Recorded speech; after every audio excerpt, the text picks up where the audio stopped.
soir, on va parler,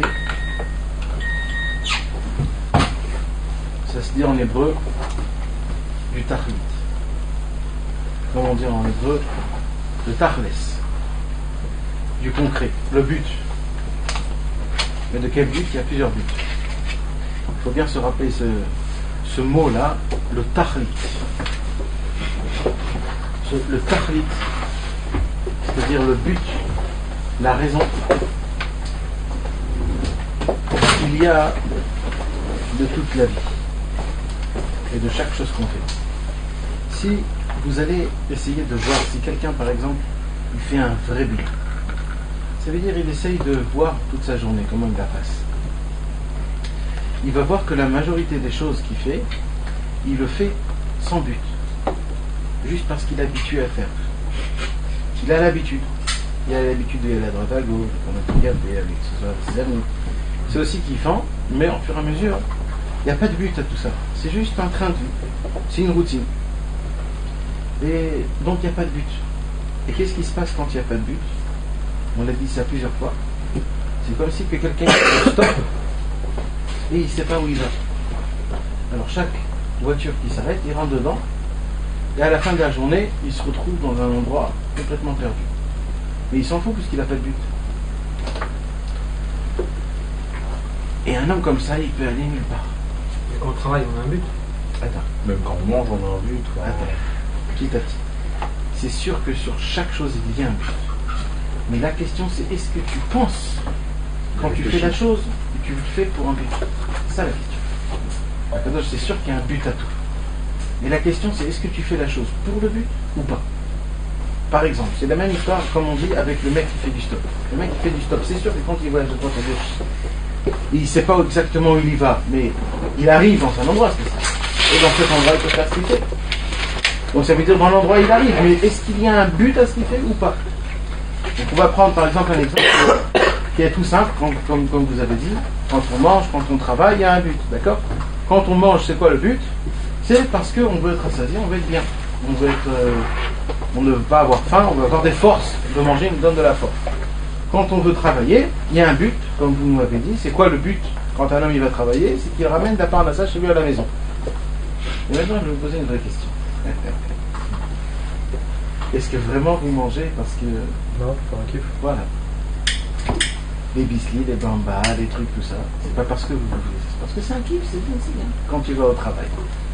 Un homme, il a gagné du jour en jour. On va dire il a même gagné ce qu'il a besoin du mois. Au moins. Il s'arrête. Maintenant, on y va le lendemain, on essaye de faire encore plus. Alors, c'est pour le but ou pas? Alors? C'est pour aller jouer au bien au cas où? Non, ça j'y crois plus. Ça, c'était peut-être au début un mec qui commence à travailler, il pense à l'avenir, mais quelqu'un qui est dedans.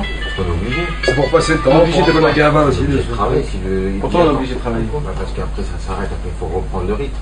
Et... Non, ce qui veut dire, c'est que quand tu as assez d'argent pour finir finir le le mois. Ouais, mais si tu t'arrêtes, tu perds le rythme.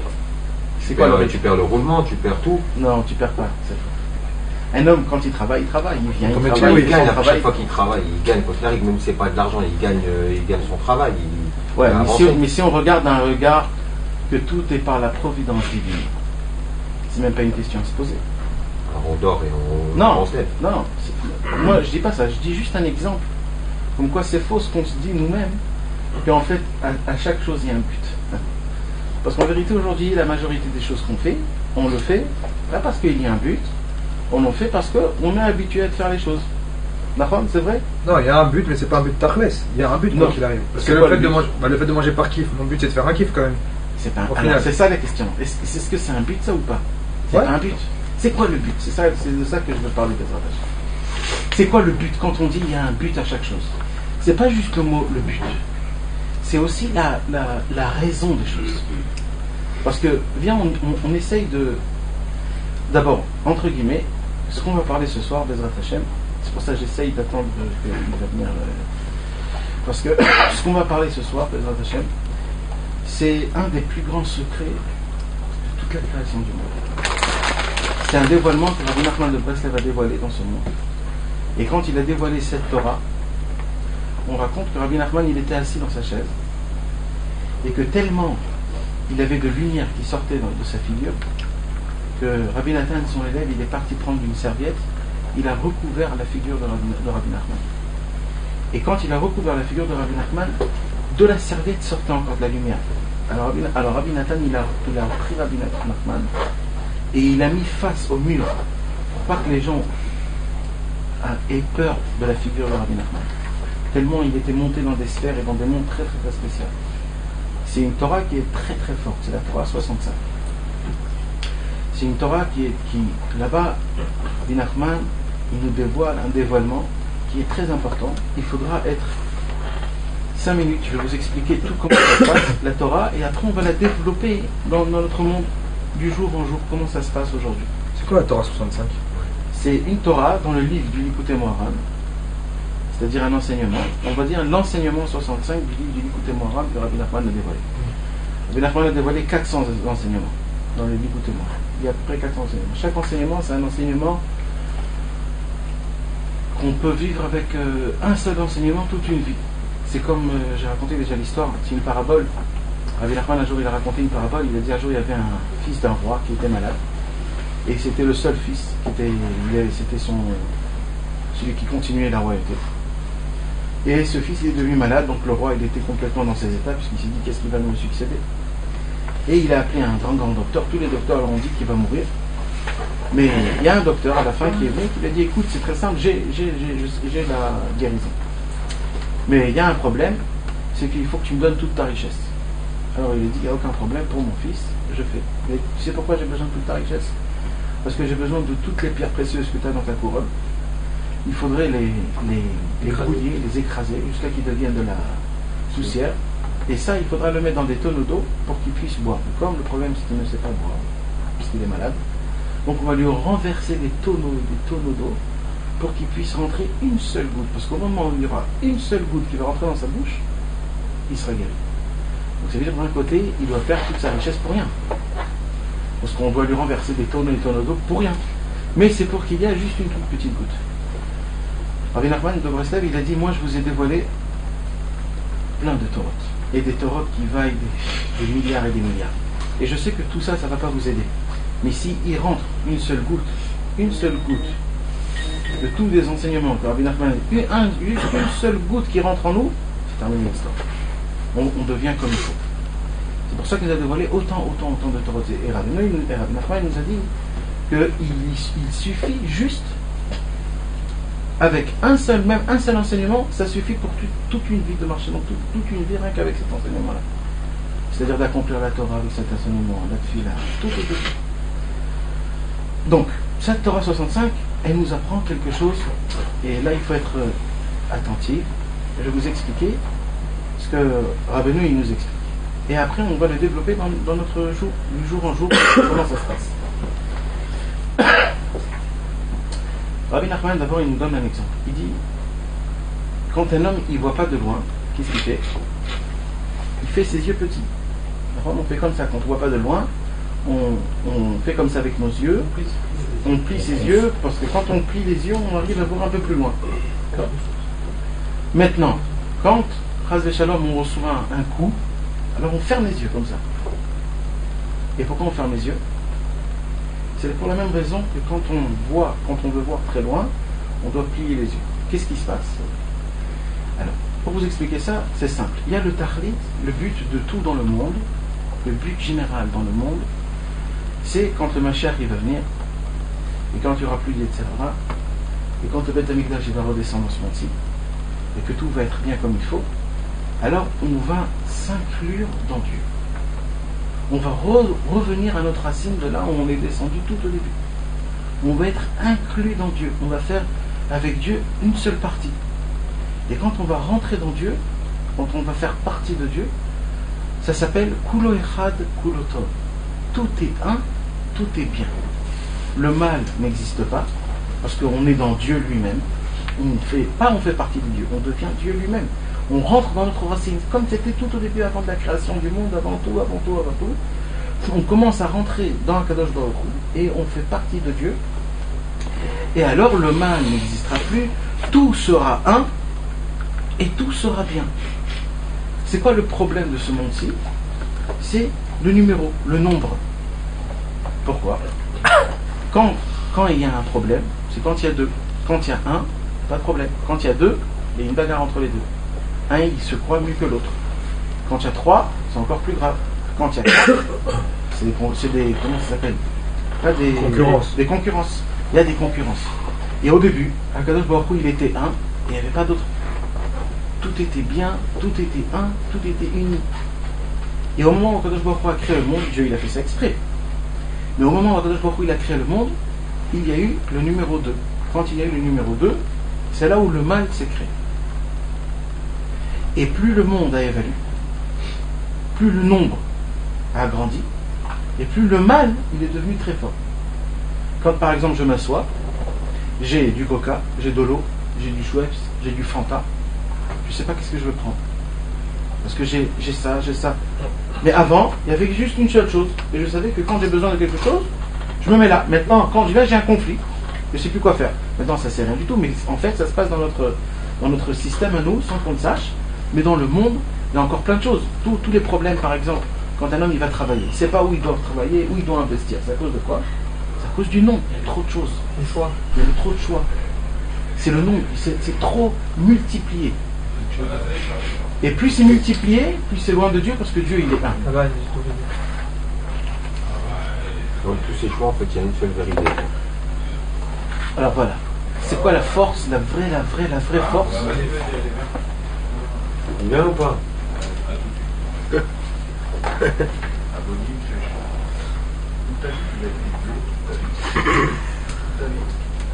Bonjour. Comment ça va? Ça va, grâce à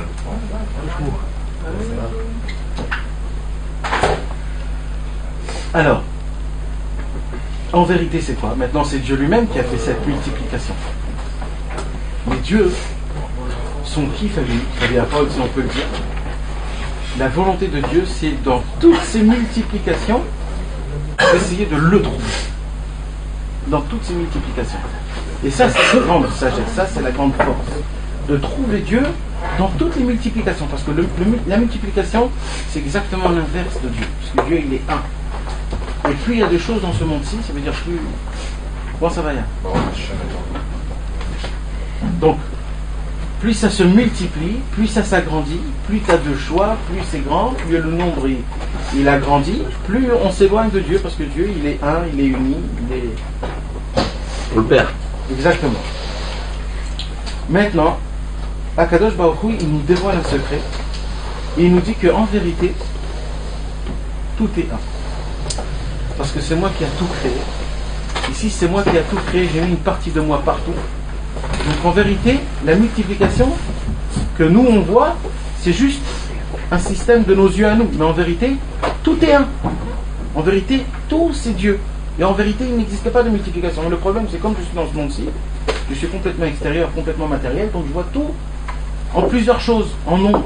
Je vois plein de choses, la multiplication, l'éloignement de Dieu. Mais en vérité, Dieu il nous déclare, il nous dévoile, sachez, Melo kolaretz kevodo, en od milvado. C'est-à-dire que Dieu remplit le monde, Dieu est partout, il n'y a rien que Dieu. Ça veut dire qu'en fait, la multiplication n'existe pas. C'est nous qu'on croit, c'est nous qu'on croit qu'il y a la multiplication, mais en vérité elle n'existe pas. Maintenant, il nous dit comme ça. Notre travail à nous aujourd'hui, quand on vient dans ce monde-ci, c'est d'essayer de trouver Hachem partout. Quand on trouve Hachem partout, grâce à ça, on remonte à notre racine, comme si comme c'était avant la création du monde, quand il n'y avait que Hachem. Il n'y avait rien d'autre. C'est-à-dire, on vit une vie comme si de ce qui va se passer après que le Mashiach va venir après tout. C'est la racine de tout, le début, le commencement et la fin de tout. Maintenant, pour arriver à ça, c'est très dur. Mais il y a un autre problème. Maintenant, on va revenir sur ce qu'on avait dit sur les yeux. Pourquoi on rapetissait les yeux quand on veut voir plus loin. Il nous dit Rabbi Nachman que quand un homme il ferme ses yeux très fort, en vérité, il se rappelle et il voit, c'est pour voir très très très loin. Comme quand quelqu'un il veut voir loin, alors il rapetissit ses yeux pour voir plus loin. Quand un homme il ferme ses yeux complètement, il voit encore plus loin. Et qu'est-ce qu'il voit? Il voit le but de tout. Tout est un, tout est bien. Et quand on est là-bas, on sent aucun mal, tout est bien. Et il dit c'est pour cela que quand un homme on le frappe, et qu'il a mal, il ferme ses yeux. Pourquoi il ferme ses yeux? C'est un réflexe que Dieu nous a mis dans notre corps. C'est parce qu'en fait on se rappelle du Tahlit, que tout est un, tout est bien. Et c'est pour cela que quand on ferme les yeux, on a moins mal, soi-disant. Et c'est comme ça que ça marche. C'est une question de concentration, je pense. C'est pas une concentration, c'est parce qu'en fait, tu rentres dans ta racine dans tout au début. Si tu fermes les yeux, c'est comme quand on ferme les yeux comme ça, on voit plus loin. Quand on ferme les yeux complètement, notre âme, notre corps, nos sentiments, ils montent dans notre racine. Et dans la racine, c'est quoi? Tout est un, tout est bien. C'est pour ça. C'est comme l'histoire de l'arbre. On le coupe. Exactement. Exactement. Et ça, c'est un réflexe que Dieu nous a donné, que quand on ferme les yeux, c'est pour cela qu'il y avait des grands sadikim, qu'eux, ils ne voulaient pas avoir aucun lien de ce monde-ci. Alors eux, ils n'ouvraient pas leurs yeux.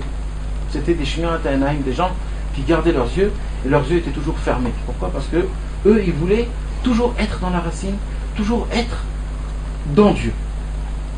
Et dans un système où il y a que le mal n'existe pas, le malheur n'existe pas, les coups n'existent pas, les problèmes n'existent pas, je m'attache à Dieu, Dieu il fait que du bien, et dans le bien il n'y a pas de mal. Donc des gens comme ça, ils vivaient dans le Gan Eden, dans ce monde-ci. Et ça, comment ça s'appelle? Ça s'appelle un bitoul. C'est quoi un bitoul? Une annulation. Il y a un homme qui reçoit des coups, et il y a un autre homme qui reçoit des coups, mais qui ne ressent pas ces coups. Comment ça se passe? Le mec qui ne veut pas recevoir des coups et qui reçoit des coups, il souffre très fort. Mais un mec qui s'est dit, je suis prêt à recevoir des coups, et je me mets devant le mec qui me frappe, lui, il va moins ressentir les coups, parce qu'il se prépare, il est prêt déjà à recevoir des coups. C'est quoi un bitoul? Un bitoul, c'est une annulation de s'annuler à ce qui se passe dans le monde. Quand un homme, il ne veut pas combattre dans ce monde-ci, je parle dans ce monde-ci, c'est-à-dire dans les choses qu'il y a dans le monde, quand un homme, il ne veut pas combattre, parce qu'il a aucune... Il s'en fout complètement de tout ce qui se passe dans ce monde, parce qu'il sait que ce monde-ci, c'est un monde de passage, c'est un monde qui ne vaut rien. Alors un homme comme ça, tout ce qui peut lui arriver, pour lui, c'est sans importance. Ça s'appelle une annulation. Il s'annule complètement. C'est comme on va dire, aujourd'hui les docteurs, ils font de la télépathie. Comment? Pas de la télépathie. Quand on endort quelqu'un. L'hypnose. De l'hypnose. C'est quoi de l'hypnose en fait? L'hypnose, c'est qu'il fait endormir le corps. Et quand il fait endormir le corps, le mec qui hypnose, il fait l'hypnose à la personne, il entend tout ce que le mec qui fait de l'hypnose, il dit, pense à ça, il pense à ça, fais comme ça, il fait comme ça. Parce qu'il est hypnotisé. Il est mévoutal, ça s'appelle un bitoul, il s'est annulé. Et notre problème à nous, et là on va un peu redescendre en bas parce qu'on a parlé des choses qui sont un peu hautes, mais j'étais obligé pour vous expliquer l'histoire. Maintenant on va redescendre un peu en bas. En vérité, le monde en entier se marche comme ça, sans qu'on le sache, mais il marche comme ça. Il marche de bitoul et pas bitoul. Comment ça va? C'est-à-dire une annulation et pas une annulation. En vérité, nous tous, on cherche un bitoul, on cherche une annulation. Et c'est quoi par exemple? On va dire les vacances. Les vacances, c'est une sorte d'annulation. Pourquoi c'est une sorte d'annulation? Parce que le mec, il est habitué à travailler toute la semaine, pendant des mois, et il sent que maintenant il a besoin de sortir en vacances. Ce besoin de sortir en vacances, et quand il va aller en vacances, en fait, c'est une sorte de bitoul, c'est une annulation. Pourquoi? Il en a marre de ce qui se passe, donc il va faire des vacances, il va un peu s'aérer. Ça s'appelle un bitoul, ça s'appelle une annulation. Il veut annuler ce qu'il avait avant. Quand quelqu'un, il a un kiff, après le travail, il va voir un petit film, ou alors il va manger dans un restaurant, il va un peu s'aérer. En fait, c'est pas parce qu'il a envie de sortir, ou parce que... Non, c'est parce que son corps, ses sentiments, sa neshama, a besoin d'une annulation. De ne pas être trop connecté avec ce monde. Alors la personne, comment elle interprète cette chose-là, qu'elle ne peut pas supporter ce monde-ci, elle va changer d'air. Il va se voir un petit film le soir, ou alors il va boire un café, ou il va fumer quelque chose. Et comme ça, toute notre vie se déroule avec le moment précis et l'annulation. Le moment précis et l'annulation. Maintenant, le problème, c'est quand notre annulation n'est pas comme il faut. Quand notre annulation n'est pas comme il faut, alors on ressent qu'on n'est pas rassasié. Alors on veut encore ressortir en vacances. On veut encore revoir un film. On veut encore fumer. On veut encore faire ce qu'on a envie de faire. Et on ne se sent jamais rassasié de notre kiff qu'on veut faire après quand on est dans notre train de vie. Et ça, c'est à cause de quoi? C'est parce que notre annulation, elle ne se fait pas dans les droits chemins, c'est-à-dire là où il faut. Donc un homme, ça se peut, qui va travailler, on va dire 4 mois. Après les 4 mois, il a besoin de voyager, parce qu'il doit un peu s'aérer. Il va en vacances. Après qu'il revient en vacances, il a le cafard de rentrer travailler. Pourquoi? Parce qu'il veut encore y aller en vacances, ou alors il a envie. Mais qu'est-ce qui s'est passé en fait? Le mec, il vient à peine de rentrer de vacances. Pourquoi? Qu'est-ce qui se passe? Parce qu'en vérité, son repos, ce n'était pas un vrai repos. En vérité, c'était juste un changement d'air. C'était une annulation qui a été faite, pas dans l'endroit là où il fallait. Pareil pour tout le reste. Moi, je parle dans ça, mais chaque chose qui se passe dans le monde, un bon plat, un bon repas qu'un homme qui veut faire parce qu'il veut se sentir bien, c'est pas parce qu'il veut se sentir bien en vérité. C'est parce qu'il a besoin, sa neshama, son corps, dedans, très profond dans le cœur, il a besoin d'annuler ce monde-ci. Mais il n'arrive pas à annuler ce monde-ci, parce qu'il ne sait pas comment on le fait, il ne sait même pas si c'est comme ça que ça doit se faire. Alors, comme il n'arrive pas à faire ça, alors il cherche un changement d'air, et il croit que grâce à ça, les choses vont s'annuler, il va se sentir mieux. Mais plus on va faire ces annulations-là, c'est-à-dire plus on va essayer de faire ces changements d'air, et essayer de kiffer, de y aller à droite et à gauche, et de faire ce qu'on croit pour que ça nous apaise un peu, et plus on en voudra encore et encore et encore. Parce que le vrai rassasiement n'existe pas, là où la personne elle croit qu'elle est. Et c'est quoi une vraie annulation? Comment on peut faire qu'un homme, quand il a besoin, il a un sentiment de changement d'air, alors qu'il veut être comment on dit, apaisé, freedom, comment on dit freedom? Libre. Il veut être un homme libre de toutes sortes d'esclavage qu'il a dans son train de vie. Comment ça se passe ça? Ça se passe avec un vrai bitout. C'est quoi un vrai bitout? Parce qu'en tous ces sentiments-là, c'est quoi? C'est parce que, je ne vais pas dire la neshama, mais je vais dire même le corps de l'homme, il est fatigué de ce monde. Il est fatigué de ce monde. Il est fatigué de ce monde, parce que ce monde-ci, plus il avance, plus les multiplications se multiplient, et nous, on n'aime pas les multiplications, on n'aime pas les nombres, on n'aime pas les choses qui sont trop. Par exemple, un homme, il va acheter un téléphone, il y a le iPhone, il y a le iPad, il y a le Galaxy, il n'en peut plus, il ne sait plus ce qui se passe. Et quand il achète ça, il dit peut-être c'est l'autre le bien. Et toute sa vie, c'est toujours un regret, peut-être l'autre c'est meilleur. Pareil pour une voiture. La personne, elle vient acheter une voiture, il y a 30 000 voitures, il essaye d'acheter là, à droite, à gauche. Et pour une maison, est-ce que là c'est mieux? Pareil pour une femme, pour les jeunes, parce qu'il y a plein d'accords. C'est toujours comme ça, c'est toujours comme ça. Et ça, c'est à cause de quoi? C'est à cause du monde. Plus le monde il évolue. Avant, il n'y avait pas ces problèmes-là. Avant, il n'y avait pas. Avant, il y avait de l'eau, c'est tout ce qu'il y avait à boire. De l'eau et du vin. C'est tout. Et avant, il y avait des autres multiplications, mais c'était moins dur. Mais aujourd'hui, plus le monde il évalue, plus les multiplications ils se multiplient, et plus ça se multiplie, plus tu te perds complètement. Et ça, le corps, là je ne parle pas de la neshama, je parle du corps. Ça veut dire physiquement, le corps il est fatigué de ça. Pourquoi aujourd'hui les gens, ils partent très tôt de ce monde? Avant les gens ils mouraient à 100 ans, à 150 ans, 200 ans, 300 ans. Adam Arishon il est mort à 930 ans. 930 ans. C'est exactement pareil. C'était exactement pareil le temps comme avant. Avant, plus les gens ils vivaient beaucoup de temps. Aujourd'hui, tu vois, les gens ils meurent à 40 ans, 50 ans, 60 ans, ils partent très tôt, tous. Que Dieu nous en préserve. Et ça, c'est à cause de quoi? C'est parce que physiquement, le corps, il est fatigué des multiplications qu'il y a dans ce monde. Ces multiplications-là qu'il y a dans ce monde, ça nous déchire complètement à nous. Et on n'en peut plus. Et ça, on ne fait pas attention. Et comment nous, on interprète? On rentre le soir à la maison, on dit, moi, je suis fatigué, j'ai besoin d'un peu de repos, j'ai besoin de me détendre, un petit film, un petit truc. Et le mec, il fait ça, et il croit qu'il a été détendu, il croit qu'il s'est apaisé, il croit qu'il s'est... Mais en vérité, c'est faux. Et c'est quoi la preuve? C'est que tout de suite après, il a besoin encore d'un autre truc. Et petit à petit, les jours, ils passent, et il voit que tout ce qu'il essaye de faire pour se détendre et pour ça Ça l'aide pas. Et il y a même des gens qui vont, par exemple, dormir parce qu'ils sont fatigués, on va dire. Ils vont dormir l'après-midi, et quand ils se réveillent, ils sont encore plus fatigués qu'avant qu'ils se sont partis dormir. Et aujourd'hui, des gens qui se réveillent le matin, ils sont encore plus fatigués que quand ils sont partis dormir. Qu'est-ce que vous croyez? C'est pas de la paresse, tout ça. C'est des choses de vérité, c'est des sentiments de vérité. D'où ça vient, toutes ces choses-là? Ces choses-là, ils viennent en vérité à cause de tout ce qu'on vient d'expliquer là. Que le monde, plus il y va, plus les multiplications ils arrivent.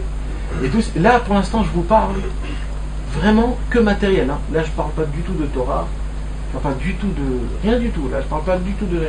C'est quoi le remède alors? Alors attends. D'abord, il faut que vous compreniez bien le problème, parce que c'est vrai que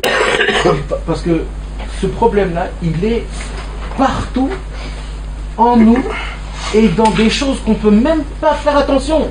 Ça veut dire que tu vas boire un verre de coca, mais tu sais ce qui s'est passé dans ta tête avant que tu aies bu ce verre de coca? Ta tête, elle s'est multipliée, elle s'est pliée en deux avec ton cœur, et ça, tu fais même pas attention parce que tu es trop habitué. Vous savez, chez qui on voit ça? On peut voir ça chez des enfants. On peut voir ça chez des enfants. Les enfants, ils sont tellement purs. Ils ne connaissent pas les magouilles de ce monde-ci, toutes les combines, tous les trucs. Ils sont très purs. Si tu mets un enfant 4 verres de jus, un jus orange, un jus blanc, un jus truc, tu vas voir que l'enfant, il va se mettre comme ça, et il va être complètement déterminé. Il bégaye, il va devenir fou. L'enfant, il va devenir fou, il va plus savoir. Il voudrait essayer de goûter de tout. Après, il ne sait pas si ça c'est bien, il va être complètement perturbé. Et ça, c'est juste quelque chose de très simple. Mais quand il y a des jouets, quand il y a un nouvel enfant qui arrive à la maison, et tous ces petits problèmes qui arrivent, tout ça, ça éduque la personne dès tout petit d'être en conflit toute la vie. Maintenant, là je vous parle encore, je vous répète, c'est vraiment matériel. Hein. Là je ne parle pas encore de Torah. Parce qu'avant que je vous parle de Torah, il faut que vous êtes persuadés, il faut que vous sachiez une chose, que je ne peux pas avancer dans mon cours là maintenant tout de suite. Si je veux parler de Torah, si vous n'êtes pas persuadé que ce monde-ci, c'est un monde qui nous cache la vraie vision. Il faut que vous soyez persuadés. Même si vous ne vivez pas par rapport à ça. Mais il faut qu'au moins vous le sachiez dans tout votre cœur. Que ce monde-ci, c'est un monde qui nous cache la vraie vision. Comment on dit le monde en hébreu? En hébreu on dit olam. Comment on dit caché en hébreu? Et elem. Ne'elam. C'est les mêmes mots. La même racine de monde et de caché, c'est olam, elem. C'est la même racine. C'est la même racine de mots. Ne'elam, c'est disparu, non? Disparu. Ça nous fait. Ne'elam. Et elem, c'est caché. C'est la même racine. Tout ça, c'est la même famille. Ça veut dire en vérité, ce monde-ci, en fait, c'est quoi? C'est un voile qui nous cache toutes les visions de ce monde-ci. Maintenant, pourquoi je vous parle des visions de ce monde-ci? Parce que qu'est-ce qu'on vient de parler? On vient de parler que c'est quoi le but de tout? C'est de voir le plus loin qu'on peut. C'est-à-dire, là où Dieu est un, tout est bon. C'est ça le sommet de tout. Si un homme il arrive à vivre en regardant que tout est un, tout est bon, cet homme-là c'est terminé. Pour lui, il a fait ce qu'il a dû faire dans ce monde-ci. Tout est un, tout est bien, comme c'était avant la création du monde, et comment ça va être à la fin du monde. Et pour arriver à ça, c'est une vision qui est spéciale. Il y avait des très grandes sadikim que eux ils voyaient vraiment comme ça. Eux ils voyaient pas le mal, par exemple. Rabbi Levi Yitzhak de Berdichov, vous avez entendu ce nom-là. Rabbi Levi Yitzhak de Berdichov, lui, il voyait que le bien de tout le monde. Il voyait pas le mal. Et les gens faisaient des choses abominables. Ils faisaient des choses horribles complètement. Et Rabbi Levi Yitzhak de Berdichov, il avait une force, toujours à voir le bon côté de toutes les choses. Yosef Hatzadik, non? Yosef Hatzadik, pareil. Qu'est-ce qu'on dit sur Yosef Hatzadik? Ben porat ale'aim, banot saada alesho. Ben porat ale'aim. Lui, c'est quelqu'un qui avait des beaux yeux. C'est-à-dire quoi des beaux yeux en vérité? Il regarde tout bien. Voilà. Pas des beaux yeux, qu'il avait des yeux bleus. Ça se peut aussi. Mais en vérité, c'est que il a sa vision. C'était une vision qui regardait du tahlit. C'est quoi le tahlit? Tout est un, tout est bien. C'est le but de tout. C'est encore plus haut que le casse-route. C'est tout est un, tout est bien. Comme c'était avant la création du mal, avant tout, quand il n'y avait que Dieu. Avant que Dieu l'avait tout créé, Quand il n'y avait que Dieu, tout était un, tout était bien. Rien à voir avec ce qu'on voit Rien, aujourd'hui. et ça, le monde, c'est l'inverse. C'est la multiplication, c'est le problème, c'est le... Mais aujourd'hui, dans le quotidien, tu es obligé de faire des choix toute la journée. Ouais, Pour un tout, pour un rien, il faut faire un tout. ouais, c'est sûr, c'est sûr. Mais là, on n'est pas encore arrivé à ça. Et on va arriver à ça. C'est-à-dire, pour l'instant, j'ai pas encore parlé de ça, mais c'est sûr que on va parler de ça. Mais comme on dit, Miachir à sa mère avec Reko. Celui qui se satisfait. Le riche, c'est celui qui se contente de ce qu'il a. Voilà. Donc lui, il est satisfait. Ezé ou Achir, Sa mère. à sa mère, C'est ce que je dis. La traduction des choses. c'est qui Celui qui- le qui riche, celui qui se contente de ce qu'il a. Celui qui est heureux de ce qu'il a. Traduit. Celui qui est heureux de sa Sa partie. mère, ouais. C'est qu'il est heureux, il se Il réjouit. se réjouit. Nous, quelqu'un qui est comme ça satisfait. Ouais. Sans pour autant voir que tout est un, tout est bien. Pour lui, tout est bien. Et pourtant, il ne voit pas que tout est un. Je vais te poser une petite question. Ce que tu dis, c'est vrai. Mais la question, c'est est-ce que c'est vrai ce que tu penses? Ça veut dire, il y a un mec, il se contente de tout ce qu'il a. Maintenant, cette personne-là, elle a la possibilité d'avoir un trône, un énorme palais, une richesse énorme, plein d'enfants. Mais il se dit, mais moi, je suis bien dans ma petite cabane. Ça s'appelle de l'imbécilité. C'est le content. Pourquoi l'imbécilité? Non. Je parle par rapport aux valeurs des choses, pas par rapport à comment on doit se conduire. Par rapport aux valeurs des choses. Ça, c'est un homme qui est bête. Non, justement, sa valeur, elle est qu'il a ce qu'il a, il a ce qu'il a, ce qu'il faut. Ce que les Pas besoin de Pirkei plus. Avot, ils disent, c'est qui le Ezé ou Achir, sa mère de Reko, c'est quelqu'un qui n'a pas, et qui se contente de ce qu'il a. On ne parle pas de quelqu'un Le peu, il lui qui suffit. peut avoir, mais qui est paresseux, et qui se dit non, moi je suis bien. Ça, cet homme-là, c'est un homme qui a peur des grandeurs. C'est un mec qui a peur d'évaluer dans le monde. C'est un mec qui a peur de rentrer dans la sakana, dans le danger pour évaluer. Pourquoi? Évoluer. Pourquoi? Si on revient à ton histoire de travailler. Si je travaille, pourquoi je travaille un mois alors que 4 jours me suffirait? Non, 4 mois, 4 jours, ça me C'est suffit. juste des exemples. Ce que je dis, c'est pas comme ça qu'il faut se conduire. C'est juste un exemple Non, j'ai par compris. rapport aux choses. Mais ça veut dire que la personne qui pense comme ça, pour lui, il est bien. Sans pour autant penser que tout est un. Il est bien, il est très bien dans sa vie, il n'a pas besoin de choix. Parce qu'il Ouais, dit, je ne ouais, choisis pas entre ça, ça, Ah ça. oui, Voilà, c'est ça. mais si maintenant on remet ça dans la Vodat Hashem, dans ce qu'on a dit, Non. ça veut dire que quelqu'un il se dit, d'après toi, Mais il n'a pas le droit de se suffire de ce qu'il a. exactement. Non, Attends. sa mère, avec le coup, il est content. de Il ce est qu'il a. content, mais il n'a Oui. pas le droit de se suffire. Oui, mais on ne parle pas. Ce qu'il y a écrit dans les Pirkei Avot, c'est pas dans la Vodat Hashem, c'est dans ce qu'il y a dans Matériel. les matières de matériel. C'est-à-dire un homme qui se dit, moi Baruch Hashem, je me réveille le matin, je mets les tefilines, je fais Kriyat Shema, je suis content. Non, c'est pas pareil. Ah, c'est de ça que je parle. En fait, c'est de ça que je parle. Tu comprends? Ce monde-ci, c'est vrai, par rapport à l'argent, tu as raison à 100%, et à 1000%, à 1 million de pourcents. Au sujet de l'argent, mais nous, on fait exactement l'inverse. Au sujet de l'argent, on n'est jamais content. Mais au sujet des tefilines, la Vodat Hashem, on se dit, je suis content. C'est ça le problème. C'est que tout est inverse aujourd'hui. Tu comprends? Au sujet de l'argent, c'est là-bas où il faut dire, là, je me contente de Benoît Shalom. Je me contente de ce que tu m'as donné. Je te remercie du jour en jour.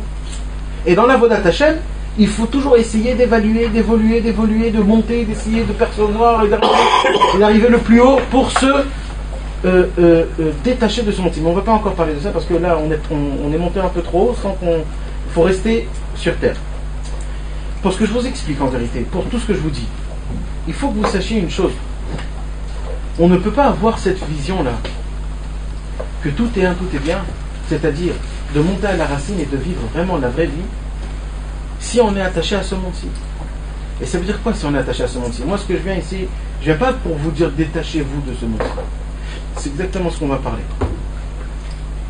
La force de Dieu et des tzadikim, c'est que les tzadikim nous ont dévoilé que dans tout ce qu'il y a dans le monde, dans toutes les multiplications, là-bas Dieu est. Et nous, comme on ne peut pas complètement se détirer de ce monde-ci, parce qu'on vit dans ce monde, on doit payer le loyer, on doit payer le hashmal, on a un bureau, on a un travail, on a une famille, donc on a des obligations.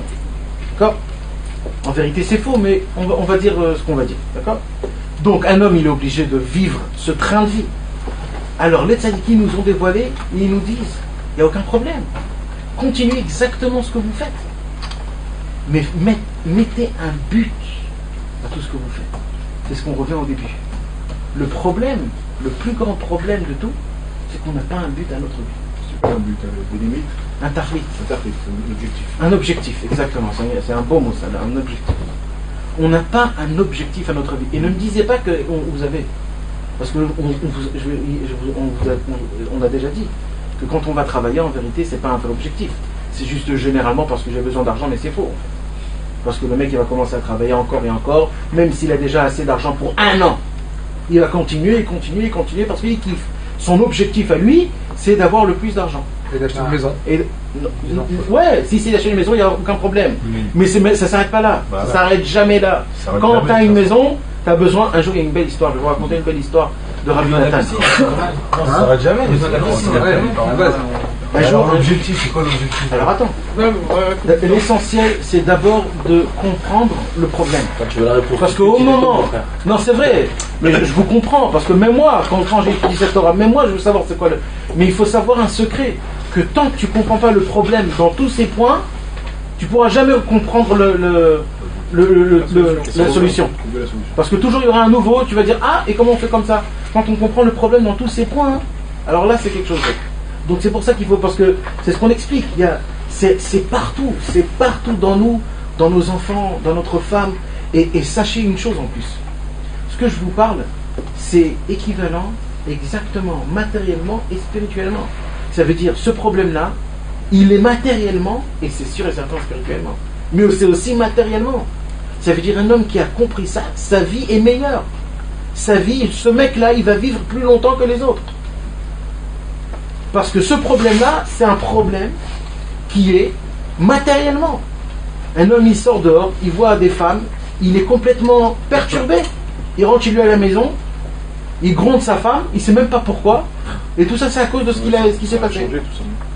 Je sais pas, ça continue. Il pèse des coups maintenant.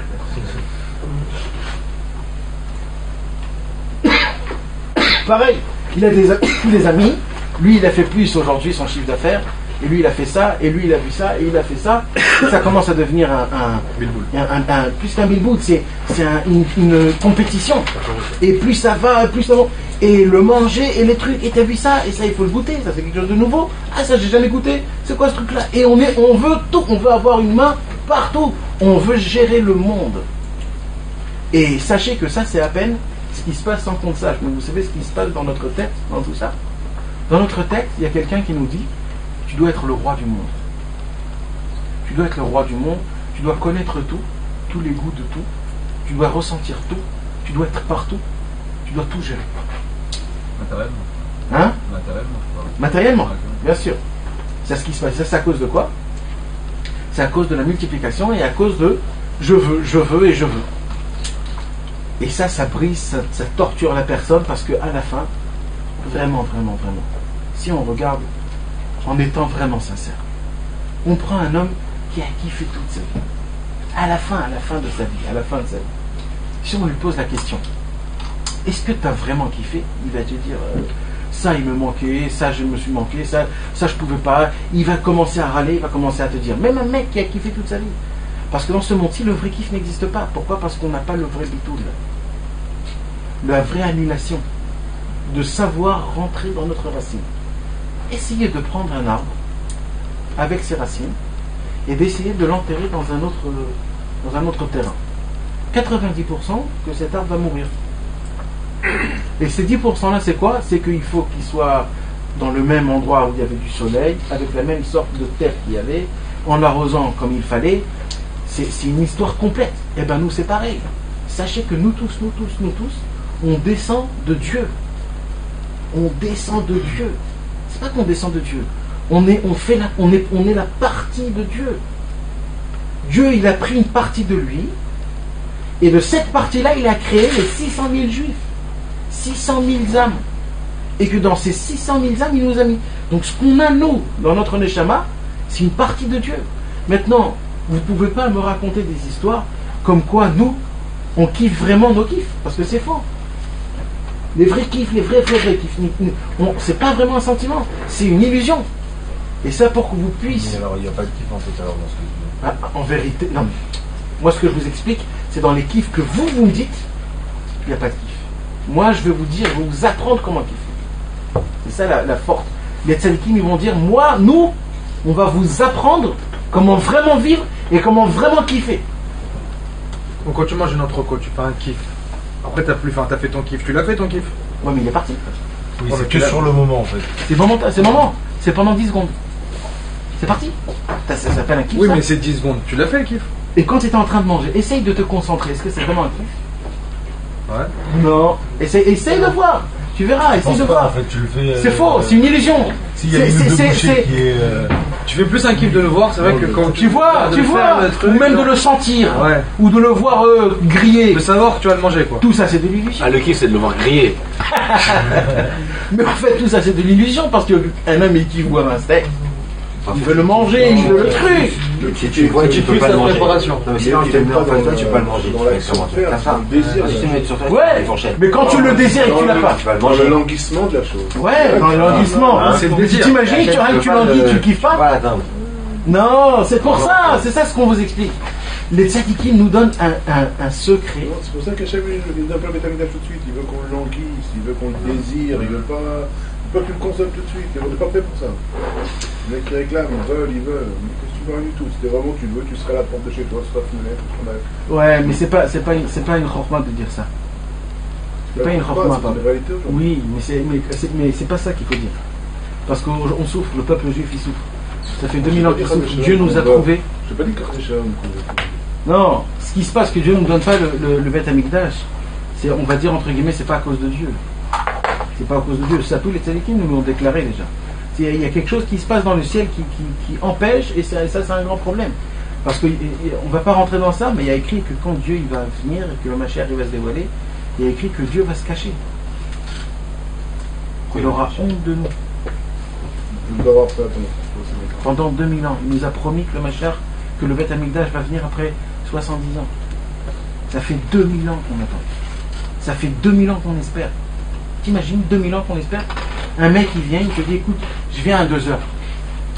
Le mec il vient à 2 heures et il attend là-bas 1 an. 1 an. Non, mais là c'est pire, il n'a pas de date. Là on dit. Non, Dieu nous a donné une date. Non. Dans si. Après, Irmiyahu Hanavi, Jérémie, le prophète Jérémie, il a dit. Le prophète Jérémie, il a dit, le Beth Amikdash, il va être détruit. Après, Dieu, il va vous construire après 70 ans le deuxième Beth Amikdash. Et il a été fait. Il a dit, et après, il va être encore une fois détruit, parce que vous êtes un peuple dur de nuque. Il a dit, mais ne vous inquiétez pas, il va être reconstruire après. Mais il a pas dit combien de temps. Oui, mais les Chachamim, ils déduisent, comme c'est les mêmes mots avant et après. Donc, comme au début c'était 70 ans, donc la deuxième fois aussi ça fait 70 ans. Sinon, il aurait dit. Et il y a écrit que les Bnei Israël, ils ont attendu 70 ans et ils ont commencé à se poser des questions. Et c'est pour ça qu'il y a eu tout ce qu'il y a eu. Parce que la Gemara nous raconte les tueries entre les Juifs et entre les Tzadikim. Ils ont tué des Tzadikim, mais Hachem Ishmor. Hachem Ishmor, parce qu'ils ont vu que Chas Shalom, il s'est passé des choses qu'on ne comprend pas. Et ben imagine-toi le mec, il te dit à 2 heures. Je suis désolé, mais c'est pour ça qu'il n'a pas donné de date. Quand Moshe Rabbeinu a dit au bout de 40 jours il va revenir, ils ont vu qu'il est pas revenu, ça y est, on fait la fête, il est pas revenu. Parce qu'il a donné une date. Mais Hachem il n'a pas vu la même erreur, il a dit donne pas de date. Il donne pas de date. Non, mais ça veut dire c'était Il pas. la donne, il dit qu'Hachem la date qu'il a dans son cœur, il n'a pas donné à personne. Ouais. Il n'y a personne qui peut dire Non, la là date. je parle pas du Mashiach. Alors c'est bon ça. Je parle du Beth Amikdash. Non, ça c'est une taout que les gens ils ont. Le Beth Amikdash c'est à part le Mashiach. Le Beth Amikdash il se fera ou avant ou après, mais le Beth Amikdash ça ne dépend pas du Mashiach. En vérité, je vais te raconter une histoire, une vraie histoire. Exactement. Quand le Rav Goren, hier c'était Yom Ha'atzmaut, quand le Rav Goren il a conquéri le Kotel, on a conquéri aussi la mosquée. Elle était à nous la mosquée. Elle est toujours. Non, je parle même Médina, ça veut dire même. Tout à nous déjà. Non, ça appartient aux Arabes. Ils ont la clé. Oui, mais avant, quand on avait conquéri le Kotel, on a conquéri même la mosquée, ça veut dire c'était à nous. On a dégagé les Arabes de là-bas. Et le Rav Goren, il a appelé 3 rabbinim très grands en toute la reste. Ils ont dit c'est maintenant ou jamais de construire le Beth Amikdash, le temple. Les 3 rabbinim, ils ont dit aucun problème, on allonge. Mais il y a eu un Rav, qu'on ne dit pas notre nom, qui habitait ici en Israël, qui a dit non. Ça s'appelle l'Itgarot Baoumot, ça s'appelle de forcer les goïms. Et à cause de ce Rav, malheureusement, que Dieu le pardonne, à cause de ce Rav, ils ont rendu la mosquée aux Arabes. Et jusqu'à maintenant, le Beth Amikdash n'a pas été construit. Ils ont pas assez de forcer. C'est à cause de Et là, ça. si on récupère Oui, la mais mosquée, pourquoi c'est à cause? Eh ben on construit tout de suite le Beth Amikdash. Pourquoi c'est à cause? C'est grâce. Il devait être construit à 62 ans. Le Rav Goren avait déjà tout préparé. Il y a 62 ans. Tout devait Mais la Shamaïm, faut sauver. Pas à 62 ans, je sais pas, en 68. En 68. Des fois, tu veux forcer la chose. incroyable. Ben non. Des fois, mais le reconstruire, comment il le reconstruire? Troisième, ça, nous. Eh ben, comme on construit une maison. Mais il se finit la Ça va être pourquoi le béton ça va être comme ça, sinon tu vas le reconstruire, c'est pas. C'était tous dans le béton. Après, Dieu va faire descendre d'en haut voilà, c'est ça. Et après, mais d'abord, c'est nous. Les fondations et tout, qu'est-ce qui se passe? On a déjà tout est déjà préparé. Les plans et tout. Tout est déjà préparé aujourd'hui. Tout est déjà préparé. Il y a à Jérusalem un endroit qui s'appelle Mechon Amikdash, que tout est déjà préparé. Ça veut dire, si on a le hockey, Mais on peut le faire aujourd'hui, on peut le faire. ouais, tout est préparé, c'est ce que je dis. Alors, Il y a même les habits du Kohen Gadol qui sont déjà cousus. Ça veut dire il manque juste qu'il vient et qu'il les met. Tout est déjà fait. Bien sûr, on peut aller le voir, on peut aller voir. Par rapport au fait que Mashiach il va arriver avant ou après. C'est quoi la différence? Mais il y a combien de temps ils ont préparé tout ça? Non, ce que je voulais dire, c'est que ça ne dépend pas un de l'autre. Ouais, c'est Ça ne dépend pas un de l'autre. Encore aujourd'hui, ils y travaillent. Il y a des gens aujourd'hui encore qui travaillent à ça. À quoi? Bien sûr, ça ne termine jamais ces trucs-là. Il y a toujours des nouvelles inventions, il y a toujours des nouveaux trucs, on trouve des pierres, parce qu'il y a des pierres spéciales pour le Rochen. Ils trouvent encore le travail avec les pierres du Kohen Gadol en faisant tout. Allez, 12 pierres. Les 12 pierres, bien sûr. Et il continue, et c'est un travail, et ça continue. Mais Chon Amikdash, il continue. Et alors qu'est-ce qu'il faut là? Récupérer juste cet endroit-là? Il faut qu'on a le balabait, il faut qu'on a le tableau, je sais pas comment on dit en français, la propriétaire de la mosquée. L'acte de propriété. Oui, mais si on compte. Si on le conquit, mais le problème c'est qu'on avait la force de Première Guerre propriété, on l'a rendu de nos mains. Malheureusement, Ça s'achète. Tu veux garantir Jamais Moi, je suis d'accord avec lui. D'accord, il négocie, il y avait On une l'aura tête dans par tout écrit ça. ou on va le conquérir? Tout a un prix. Une faire après. Non, pas. C'est pour ça qu'on pensait que Eh ben, c'est qui qui signe combien? Ouais, mais c'est pas comment. C'est qui signe, de toute façon? Ouais, bon. C'est pour ça qu'on met la veille, c'est pour ça qu'on met Ouais, souvent d'accord. ces idées-là. On a tellement perdu l'espoir qu'on se dit que c'est que le Mashiach qui pourra faire ça. Voilà, c'est ça. Mais en fait, c'est faux. Ça veut dire, en vérité, c'est une mitzvah comme toutes les 613 mitzvahs. Dans le Rambam, si vous ouvrez le Rambam, il dit c'est une mitzvah à chacun des juifs de construire le Beth Amikdash. C'est une mitzvah. Exactement. C'est une mitzvah. Ouais, d'accord. C'est comme une mitzvah de mettre les tefillin, c'est une mitzvah de construire le Beth Amikdash. Je sais pas s'il vient pas, quand il va venir. Ça continue. Maintenant, pourquoi on est arrivé à ça? T'allais raconter une anecdote, là, une histoire.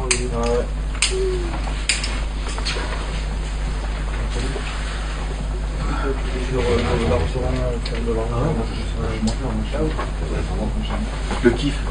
Le kiff. Le vrai kiff est pas tourné. Donc,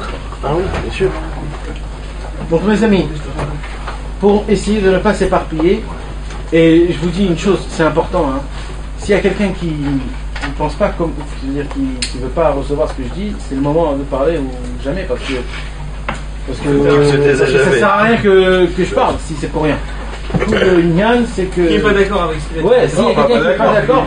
Non, parce que c'est réel que un homme ne peut pas dire ou alors c'est un bête, ou alors il se ment à soi-même. Non mais comment à quel tu niveau peux tu dire parles qu'aujourd'hui il faut être un avec tous les choix encore une fois qu'on a à faire dans la journée? Ça c'est la solution. Attends. Mais d'abord il faut que je sois persuadé que vous êtes sûr que ce monde-ci c'est un poison.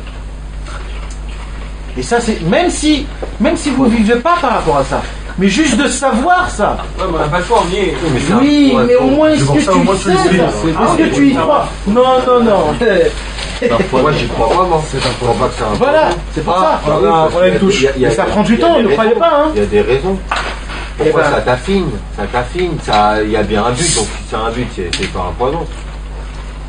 Un médicament, ça peut être un poison comme ça peut être un remède. Hein. Alors, je vais pas rentrer dans les détails parce que les détails ils sont infinis, David. C'est vrai que les vaccins, on les fait avec des poisons. Voilà. Il n'y a pas que ça. La cigarette et tout ce que tu manges ici, c'est tout des poisons. Non, mais les vaccins, on les fait avec l'aide de ce poison. Ouais, mais c'est vrai. Mais je vais pas rentrer dans les détails. Mais sache une chose.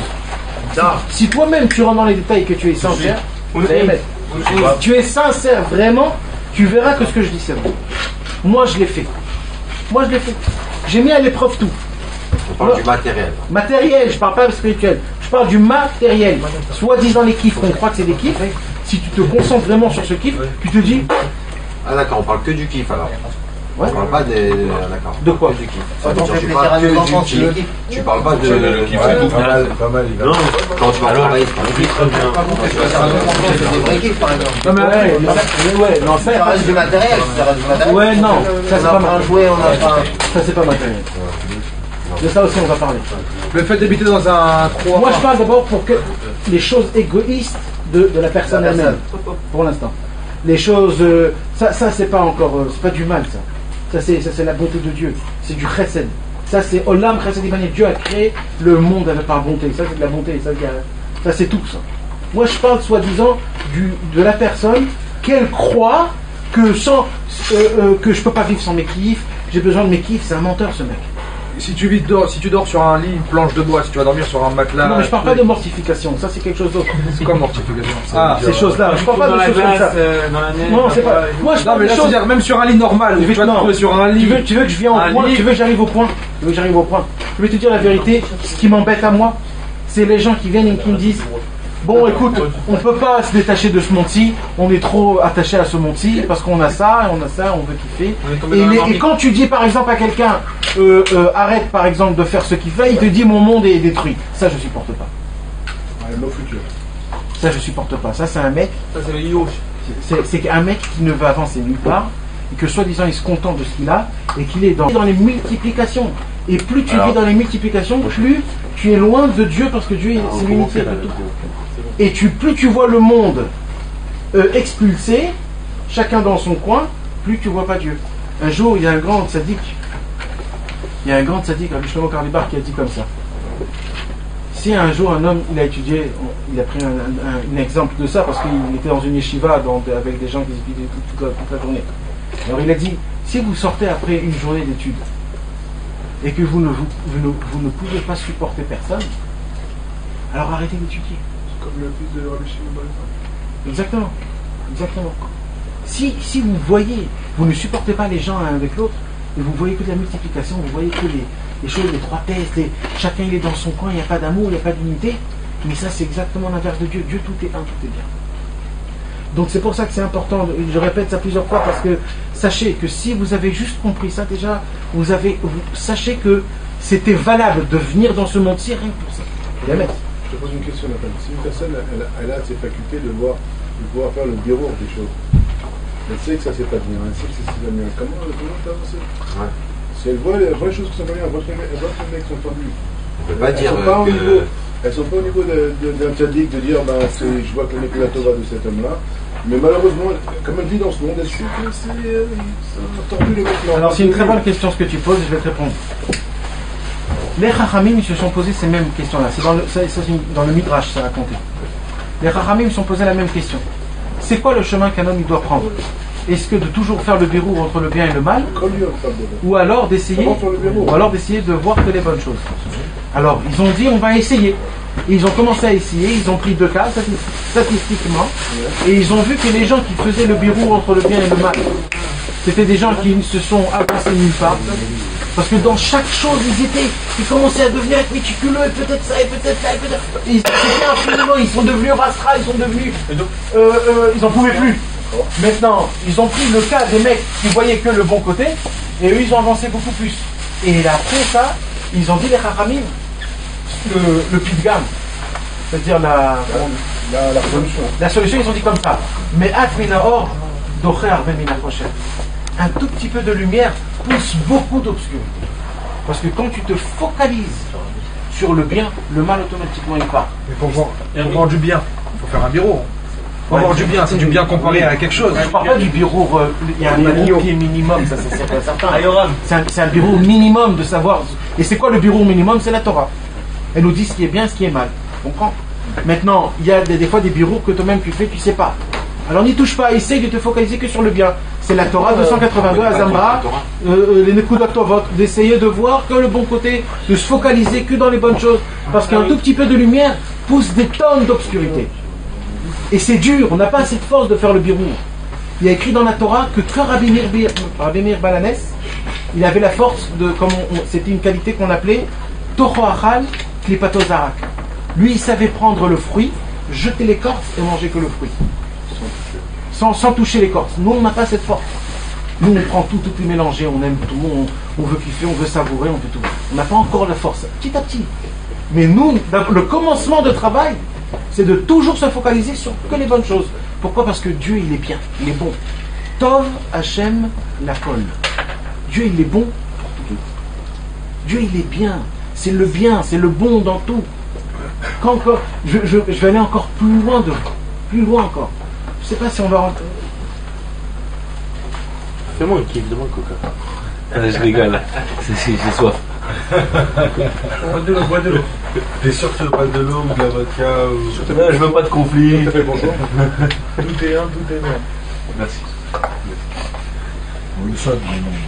Maintenant, Une question. Ouais. Maman, ça me travaille. Bah vas-y, c'est le moment. C'est le moment ou jamais. Parce qu'il faut que je la sorte. Comment tu fais pour allumer une cigarette et ne pas la fumer? Quand tu regardes bien, il fume beaucoup, mais il tire pas beaucoup de tabac. C'est ça, je veux savoir. C'est le geste. La gestion. Parce que je sais qu'en hypnose, on t'apprend que quand tu allumes la cigarette, la première taf, même si t'as la cigarette dans ta tête, t'as déjà fumé. C'est ça, tu te passes par rapport à ça? Non, mais c'est bien pour le corps. Si tu m'apprends le secret, tu te dis quelque chose quand même. Parce que Je sais pas. C'est toutes les prières que je prie pour arrêter de fumer. Alors, puis écoute, voilà, merci. J'ai eu ma réponse. Alors j'espère alors. Ça va arriver alors. Donc maintenant, il faut arriver maintenant aux effets, au concret. D'accord? Le Tachlis. Donc avant d'expliquer le Tachlis, je vais faire une petite... je vais maintenant vous expliquer ce que j'ai déjà expliqué, mais plus en bas. Ça veut dire pour nous. Pour résumer la chose, on a dit qu'en vérité, c'est quoi notre problème? Notre plus grand problème. Et d'abord, je vais vous poser une question avant que j'avance. Est-ce que vous avez bien compris ce que je vous expliquais, qu'en vérité, notre problème, c'est qu'on n'a pas un objectif, ou alors que notre objectif est faux? Est-ce que vous êtes sûr de ça? Est-ce que vous êtes persuadé que ça se passe comme ça? L'objectif, il est éphémère. C'est quoi éphémère? Éphémère, ça veut dire il est pour un certain temps. Pas juste éphémère. L'objectif, le kiff, pas l'objectif. La journée, elle est longue, la journée, il faut bien s'occuper, il faut bien faire quelque chose. Oui. Alors tu veux qu'on se lève, on étudie toute la journée. Non, c'est ce que je vous ai dit. Non, c'est pas Il l'objectif. faut pas changer. Mais l'objectif, C'est le kiff, c'est pas l'objectif. Non. Lui, il veut pas qu'on change. Il y a plein d'objectifs dans le monde. D'accord? C'est faux, tu dis. Il y a un objectif pour un objectif, pour un objectif, pour un objectif. Des Lui, fois, c'est dans la tête qui te parle. Ah non, fois, l'objectif que nous on vise, c'est ça que tu veux La dire. manière dont tu vas faire les choses. non. L'objectif que nous on vise. De Il y a chacun. il y a d'autres objectifs. Moi, je veux pas. Vous restez comme vous êtes exactement. Non, mais manière. C'est juste dans la tête que ça change, c'est tout. La manière dont C'est dans la tête que ça doit changer. Et sachez une chose, si on n'arrange pas là, rien va changer. C'est quoi la différence entre un fou et un homme? C'est dans la tête. C'est qui un fou? Et c'est quoi un fou? Il dit que le fou, c'est pas qu'il est fou. Non, le fou, c'est celui qui dit que le fou, il est fou. Non, c'est vrai, il y a marqué comme ça pour de vrai. C'est un muet qui dit un sourd, un aveugle nous espionne. On doit changer notre objectif ou on doit pas changer notre Non, d'abord il faut savoir. Qui dit un sourd, un aveugle Il faut nous espionne. savoir que notre objectif n'est pas un vrai objectif. Jusqu'à quand? Jusqu'à quand? On peut trouver le vrai objectif? Ah, bien sûr. Alors, c'est ça. C'est pour Bah, ça. attends, il y a bien Comment on longtemps peut que savoir? On est là pour Alors ça. comment on peut savoir? Si c'est un bon objectif. Ça dépend sur quoi tu te bases. Faire de l'argent. Est-ce que c'est vraiment ça ton objectif? Ben mec. C'est pour ça que je parle. Tu comprends? Un homme, au moins, il doit se connaître. Pourquoi dans le travail, on est super strict. On sait tout, combien il rentre, combien on perd, combien on gagne. Pourquoi dans la Vodat Hashem, rien n'est strict? Tout est dans l'air. Pourquoi dans le travail, on sait où va tout? On sait comment changer les trucs. Par rapport à l'exemple qu'on a eu dans la Bible, mon fils, c'est pas. Voilà, non, c'est pour ça. Non, ce que je veux dire, moi. L'exemple qu'on a eu dans la Torah. Non, Chazvé Shalom, je viens pas vous faire Non, des. on prend pas ça pour un repas. Non, c'est juste pour expliquer les choses. Qu'en vérité, nous, on parle très généralement, très de haut. J'ai un objectif, je me suis marié. Les gens aujourd'hui, pour le matzpoun, comment on dit le matzpoun en hébreu? remords. Les remords, t'es sûr que c'est ça le mot? Pour nous éteindre nos remords. Je crois pas que c'est un remords, le matzpoun. Matzpoun, c'est. Comment on dit matzpoun, Moshe? La conscience. La conscience, c'est sûr. Le Chablis Matzpoun, c'est remords, mais conscience. remords ou les regrets. Ouais, ça, c'est ça. Ce qu'il a dit Hitler que les juifs ont inventé. Le matzpoun. C'est-à-dire le. Vous savez de quoi je parle? Ça se fait avec de la farine, ça fait quoi? Non mais Chanel, mais qui sont? Comme ça, Ouais. En vérité, pour nous calmer, pour pour pas qu'on se contrarie, alors on se dit ouais, C'est ça, c'est le remords. c'est ça le remords. Pour pas avoir beaucoup de remords, je dis ouais, donc Hachem, je me suis marié, j'ai des enfants, je vais voir en Parnassa. Non, c'est le contraire du remords. Non, c'est pour le faire. Non, c'est pour répondre aux remords, pour pas que j'ai des remords. Pour pas qu'il y ait des remords. Je me dis tout ça. On se. Et c'est d'où vient les remords? Ah, pour se donner bonne conscience. Pour se donner une bonne Des bonnes conscience. consciences. Pour répondre aux remords. Pourquoi? D'où il vient le remords? Il avait raison Hitler quand il a dit que c'est le juif qui a créé le remords. C'est pas le juif qui a créé le remords. C'est Dieu qui nous a créé notre neshama. C'est notre neshama qui hurle en nous jusqu'à que notre corps le ressent. Et comment le corps nous ressent? Quand on dit j'en ai marre, il faut que j'aille en vacances. Mais c'est pas les vacances, c'est ton remords qui te crie, qui hurle, qui te brûle, qui te dit lâche-toi un peu de ce métier. Essaye de vivre un tout petit peu spirituel. Essaye de vivre un petit peu en étant attaché à Dieu, le maître du monde. C'est ça ce qu'il veut la Neshama. Mais comme nous, on ne comprend pas ça, alors on va se voir un petit film, on va aller sortir avec notre femme, on va fumer quelque chose, et comme ça petit à petit, on croit que c'est ça qui va nous détendre, exactement. Ah, pourquoi on se sent si bien quand on fait un kiff comme ça? C'est faux, tu sais comment c'est faux que tu te sens aussi bien tout de suite après. Parce que tu voudrais rester toute ta vie comme ça. Aujourd'hui, c'est quoi le rêve du monde? C'est d'être toujours en vacances. Et pourquoi? Parce qu'il n'est pas rassasié des vacances. Non, parce qu'il n'est pas lassé, c'est tout. Non, c'est parce qu'il n'a aucun rassasiement, il n'y a aucune satisfaction. Satisfaction. Il s'appelle pas, il se. Il en veut encore, il voudrait encore sortir, il voudrait. Mais c'est parce qu'on n'est pas lassé, c'est parce qu'on a. Non, c'est pourquoi. Toujours, quand on est trop en vacances, on n'a plus de vacances. Attends. Mais moi je vais te donner là la clé de la vraie détente, c'est ça ce que je dis, c'est ça le Inyan. C'est que même la détente que vous appelez détente, c'est une fausse détente. Ça rejoint ce que tu disais tout à l'heure par rapport à l'arbre. Tu déterres et que tu le mets à un autre endroit. Exactement. Son véritable endroit. L'homme, aujourd'hui, il a besoin de quoi? De retrouver ses additifs, des choses qu'il additionne pour le remettre dans un environnement dans lequel il a sa source. Et comme il l'a pas, donc il se crée une fausse lumière, il va se faire bronzer, il se crée des faux besoins, des faux plaisirs. Exactement. Des additifs pour le mettre dans un élément de source. Il va chercher. Pas forcément, peut-être qu'il aime juste le changement. C'est très bien changé. Voilà, c'est une ça grande qu'on aime. qualité. Mais c'est ça le kiff. Oui, mais Le changement- c'est quoi le moteur de ce changement? Le changement, c'est les trachouts, c'est pas le changement. C'est quoi le moteur de ce changement? Est-ce que c'est vraiment pour changer? Ou alors c'est parce que tu veux kiffer? Ou alors parce que tu veux te changer les idées? C'est pas parce que tu veux le changement, c'est parce que tu veux te changer les idées. C'est parce que quand t'es en train de travailler, toi, ton kiff, c'est quoi? C'est d'aller partir en vacances pour te reposer. Une fois que t'es trop en vacances, t'as envie de changer, t'en peux plus, t'as envie de revenir au travail. Donc là, on vient de T'aimes le- découvrir quelque chose. C'est quoi le but du travail pour des gens spéciaux? C'est qu'après le travail, il y a des vacances. Et le mec, il va se casser pendant des mois et des mois parce qu'il sait que le mois d'août, il va aller en vacances. C'est ça son tarlit. Non, mais je peux te dire une chose. Il y a des autres personnes qui ont un autre tarlit. Nathan, aujourd'hui, on voit une chose. Dans la génération dans laquelle on est aujourd'hui, même les gens qui vont en vacances, on a la preuve tous les jours, les gens peuvent dire ah ouais, c'est vrai. On va prendre l'exemple des Français qui viennent en vacances en Israël. Ouais. Je les compare à des joggeurs. J'ai déjà vu un jogger, le mec qui va faire un footing, comment il arrive quand il arrive au feu rouge? Il continue. Il saute. Le Français, quand il vient en Israël, il continue à sauter. Pour dire au gars qu'il est là, vous savez, je m'arrête pas, moi. Je m'arrête pas, je suis tout le temps en mouvement, je recherche, je vais faire du business et je vais faire avec vous. Et il vient te chauffer ici, il fait croire qu'il a. Parce qu'il n'arrive pas à se détacher de la carapace dans laquelle il est. Il n'arrive pas à se détacher du monde dans lequel il est. Il vient en vacances pour briller, il vient pas en vacances. Il vient pour changer de macom, faire plaisir à sa femme, mais il ne veut pas. Il est esclave de tout ça qu'il peut faire tout au quotidien, tous les jours. Il est esclave là-dedans. On est tous comme ça. Oui, bien sûr, tous on est comme ça. Tu vas en vacances, toi? Tu es en vacances, tu vas. Là, je suis en vacances, je kiffe ma race. Mais enfin, parce que pour se détacher vraiment, il faut même plus que ces lieux. Il faut. Faut même plus que ces lieux. Faut même plus que ça existe. Faut même plus que tu le fasses et tu te détaches plus dans ta tête. Tu peux pas. Non, mais là c'est très haut, là c'est extrêmiste. Mais attends, on descend un petit peu. Moi je te demande même. Moi je parle pas extrémiste, je parle Ouais, parfait, c'est très haut là. Alpha, tu deviens comme ça, je suis ton ami jusqu'à la fin. Mais lui, il est capable, il sort d'ici, ça y est, c'est. Ça c'est extrémiste, c'est du ribouillard, ça, c'est l'explosion. Mais petit à petit, moi je vous parle petit à petit. D'abord, étape par étape, parce que si tu sauves l'étape, il va te dégringoler. Mais c'est très bien ce que tu dis. Elle vaille que vous arrivez à faire ça. Ça le vaille.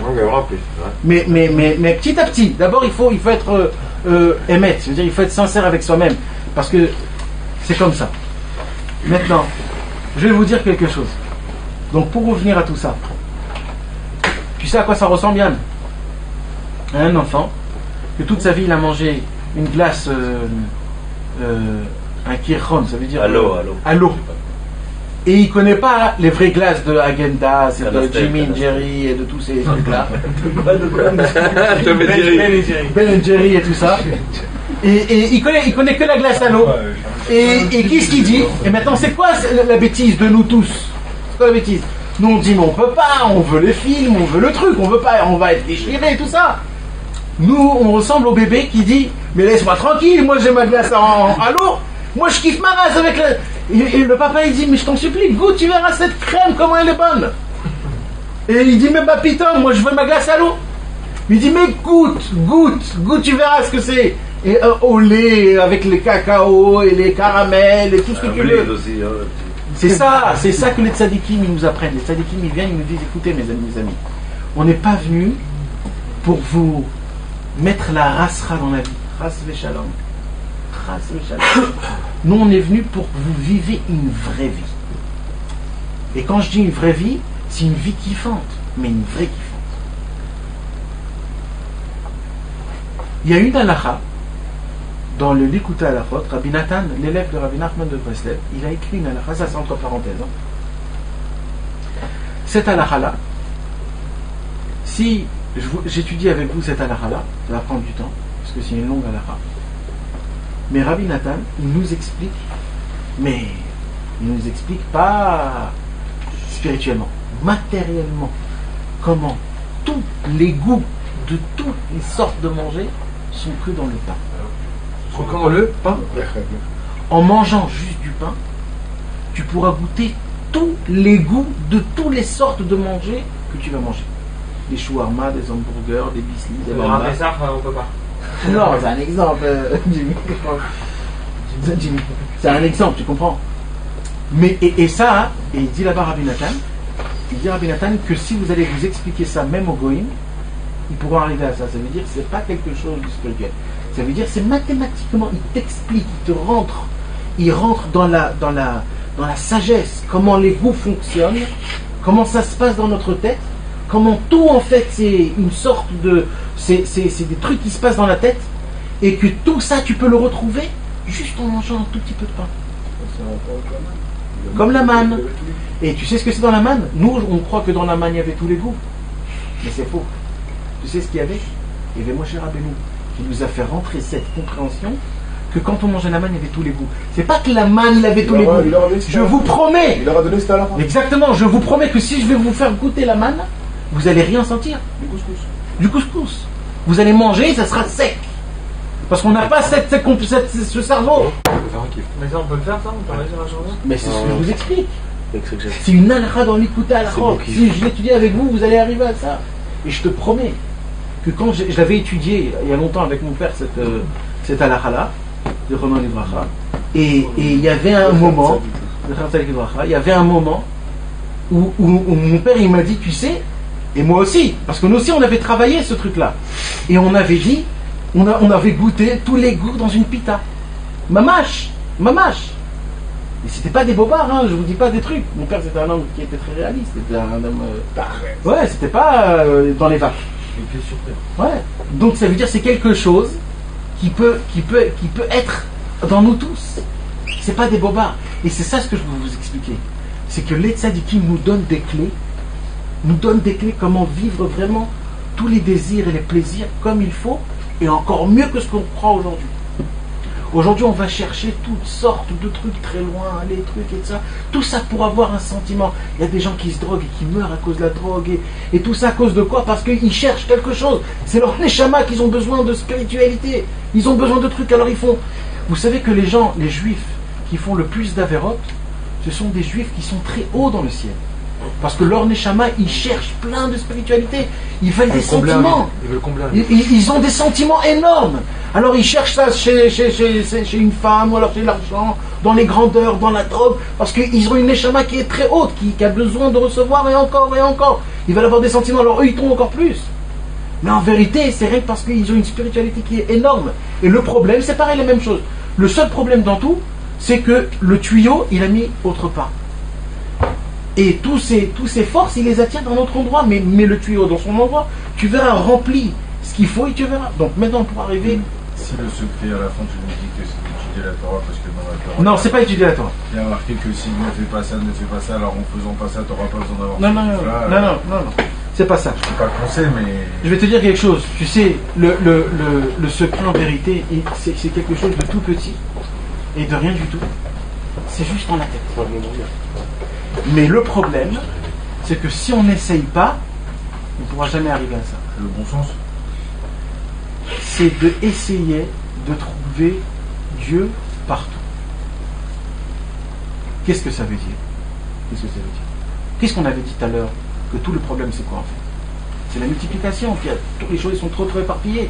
Et plus les choses sont éparpillées, plus tu oublies Dieu.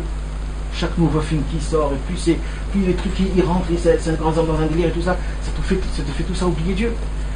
Maintenant, chaque chose qu'on fait en l'attachant à Dieu, tu prends cette chose-là, tu la remets dans l'unité. Dieu nous a fait faire descendre dans un monde de multiplication pour comprendre toutes ces multiplications, qu'on les ramène à l'unité. C'est ça en fait. Tout ce qu'il y a dans le monde, c'est pour qu'on puisse ramener tout à l'unité. Comment on ramène tout à l'unité? On divise. Non. C'est quand on prend les choses et on la ramène à la racine. C'est comme les mathématiques. On ramène le numéro à la racine. C'est-à-dire on ramène tout à Dieu. Comment on le fait? C'est très simple. On va prendre par exemple un exemple simple. Par exemple, Baruch Hashem, il y a plein de sortes de boissons et plein de sortes de kiffs, des maisonnotes et des haetz et tout ça. Il y a plein de sortes de brachot et de choses comme ça. Toutes ces choses-là, en fait, ils sont quoi? Comment on peut les faire monter, par exemple, et de la ramener à la racine? Comment ça peut se faire? Quand, par exemple, quelqu'un il vient à un Shabbat. Shabbat, c'est une mitzvah de kiffer. C'est une mitzvah. Et qu'un homme, il vient et il achète toutes les sortes de boissons, toutes les sortes de trucs. Et ça, il dit l'Echvot Shabbat Kodesh. Et bien, toutes ces multiplications-là, il les a ramenées dans l'unité, et il a fait le tikkun. Et je vais vous dire que quand ça se passe comme ça, il va ressentir le vrai kiff, 2 secondes, il va ressentir le vrai kiff et la vraie union. Que tout est un, tout est bien. Surtout pendant Shabbat. D'accord, mais ça, quand tu achètes un truc, il va faire attends. la course pour Shabbat, mais demain il va faire. Attends, d'accord, attends 2 secondes. Quand tu achètes un truc, plein de choix, toutes ces boissons pour les revots de Shabbat Kodesh, est-ce que c'est les revots de Shabbat Kodesh que je vais faire un kiff pour Shabbat? C'est ce que je vous expliquais. Tout dépend de la tête. C'est vrai que tu vas kiffer. Si je fais tout ça, j'achète une paire de Damprot, etc., c'est pour faire un kiff, parce que je sais que pendant Shabbat, j'ai envie de faire un kiff. Pour les revots de Shabbat Kodesh. Ouais, mais Shabbat, il faut kiffer. Et Karata, la Shabbat, onek. Donc, comme il faut kiffer, il faut que tu amènes ce kiff en mitzvah. Oui, mais est-ce que tu le fais vraiment pour la mitzvah ou est-ce que tu le fais pour le kiff? Alors, si tu te le mets dans ta tête que c'est pour ça, c'est vrai que tu veux kiffer, mais tu t'appuies sur le Shabbat, parce que dans ta tête, le moteur, c'est quoi? C'est que, parce que c'est Shabbat, je vais mettre le paquet. Mais c'est impossible. Pourquoi? C'est impossible, tu vas faire un kiff, tu peux pas ton kiff, tu peux pas arriver à le transformer dans ta tête. Je demande pas à 100%. Ce kiff pour Shabbat. Non, je demande pas à 100%. Je demande juste qu'au moins pendant le Shabbat, tu fais ces kiffs-là. Et ça sera où le vrai contrôle? c'est que pendant la semaine, tu fais pas la même chose. Tu fais moins. Tu comprends? Et pour le Shabbat, je mets le paquet. Pourquoi? Parce que c'est le Shabbat. Ça, c'est une vraie. C'est le vrai, comme quoi, voilà, la preuve. Shabbat, le Yom Chol, je fais pas tout ça. C'est te casser en fait toute la semaine pour les Je dis pas encore se casser complètement et de voir que de l'eau. Ça aussi, je le dis pas. de faire une différence. Faire une différence. L'important, c'est de faire les choses petit à petit. Mais ça, c'est qu'un exemple. C'est pas de l'effet. Ce que je vous donne, c'est un exemple. Ça veut dire quand tu essayes d'attacher tout ce qui se passe dans la Vodat Hashem, au début, c'est dur parce qu'on n'arrive pas à comprendre, on n'arrive pas à faire la même chose. Mais essayez. C'est pour ça que je vous dis, si vous n'essayez pas, jamais vous serez arrivé quelque part. Mais quand je dois faire un choix pas chou, c'est n'importe quoi. Alors voilà, on va rentrer par exemple dans un exemple de travail. D'accord? Un exemple de travail? Tu dis par exemple de travail. Non, même dans le manger, dans tout, dans tout. Sache que c'est juste une itraglout, c'est-à-dire c'est une habitude. Pas sur une grosse décision, sur des petites décisions de n'importe quoi. Oui, mais ça commence d'abord par les grosses décisions. Dans les choses d'abord qui sont grandes. Parce que tu peux pas être dès le début 100% partout. Tu peux pas. C'est une habitude. Quand tu vas commencer à faire dans les grandes choses, petit à petit tu vas les faire dans les moyennes choses, et après tu vas arriver aux toutes petites choses. Tu peux pas arriver tout de suite à arriver aux petites choses. Un exemple dans les grandes choses. Dans les grandes choses, on va prendre un exemple. On va prendre par exemple le travail. D'accord? On va parler vraiment light. Ça veut dire vraiment quelque chose de tout petit. D'accord? Un homme il rentre, il a un bureau. Et il a un travail, un système de travail qui lui fait rentrer de l'argent. Alors vraiment en grand, en gros. Quand un homme il vient et il prépare tout ça, c'est vrai qu'il va gagner de l'argent et qu'il va kiffer et qu'il va travailler même plus que ce qu'il a besoin et qu'il va tout faire, tout ça c'est vrai. Mais ce que Dieu il te demande, c'est par rapport à tes forces à toi. C'est quoi tes forces à toi? C'est que tu te dis dans ta tête, même si tu ne le crois pas à 100%, mais au moins de te dire dans ta tête et de te convaincre que le travail que je fais, ça sera pour des mitzvot. Ce que je travaille, ça sera pour des mitzvot. C'est vrai aussi ça va être pour des kiffs, mais ça va être aussi pour des mitzvot. Tu sais ce qui se passe à ce moment-là? À ce moment-là, chaque matin qui va venir travailler, c'est une avodat Hashem. C'est un service divin. Il devient l'employé de Dieu. L'employé de Dieu. Pourquoi? Parce qu'il s'est dit que mon travail, ça sera pour des mitzvot. Ce mec-là, il devient l'employé de Dieu. De Dieu, c'est son bras droit. Imaginez-vous. C'est pas des bêtises. Ça, c'est quelque chose de simple. Et comment? En faisant des mitzvot. Chacun qui peut faire ce qu'il peut faire. Dans le maaser, un peu de tzedaka, aider les gens, des gens qui ont des problèmes, des connexions. J'ai un ami, j'ai un truc. Tu as besoin de faire quelque chose, viens chez moi, tel. De faire des mitzvot, c'est un exemple. Tu comprends? Pareil, dans la maison, avec la femme, avec les enfants, avec des amis. Toutes sortes de trains de vie quand quelqu'un y mange. Vous savez ce qu'il dit le Or HaChaim Akadosh? Le Or HaChaim Akadosh était un très grand tzaddik. C'était un très grand tzaddik. Et vous savez que le Or HaChaim Akadosh il a dit comme ça. Il a dit quand un homme il mange quelque chose et qu'il pense dans sa tête que je mange pour que je puisse avoir assez de force pour servir Dieu. Je ne sais pas comment, dans quoi, où, mais c'est pour servir Dieu. Mais après, il faut le faire là, quand même.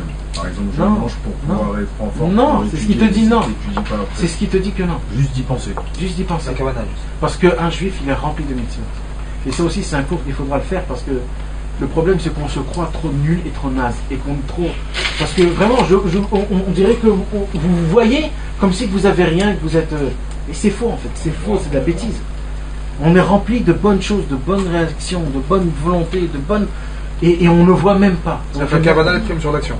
Alors quand un homme il dit le Or HaChaim Akadosh, par exemple, il dit un exemple, quand un homme il mange et qu'il dit, pas il dit, il pense qu'il mange pour qu'il a de la force pour servir Dieu, et ben il a inclus dans cette pensée toutes les kavanotes du Harizal. Vous savez que le Harizal il a écrit des livres et des livres et des livres de kavanotes. Vous savez ce que c'est les kavanotes?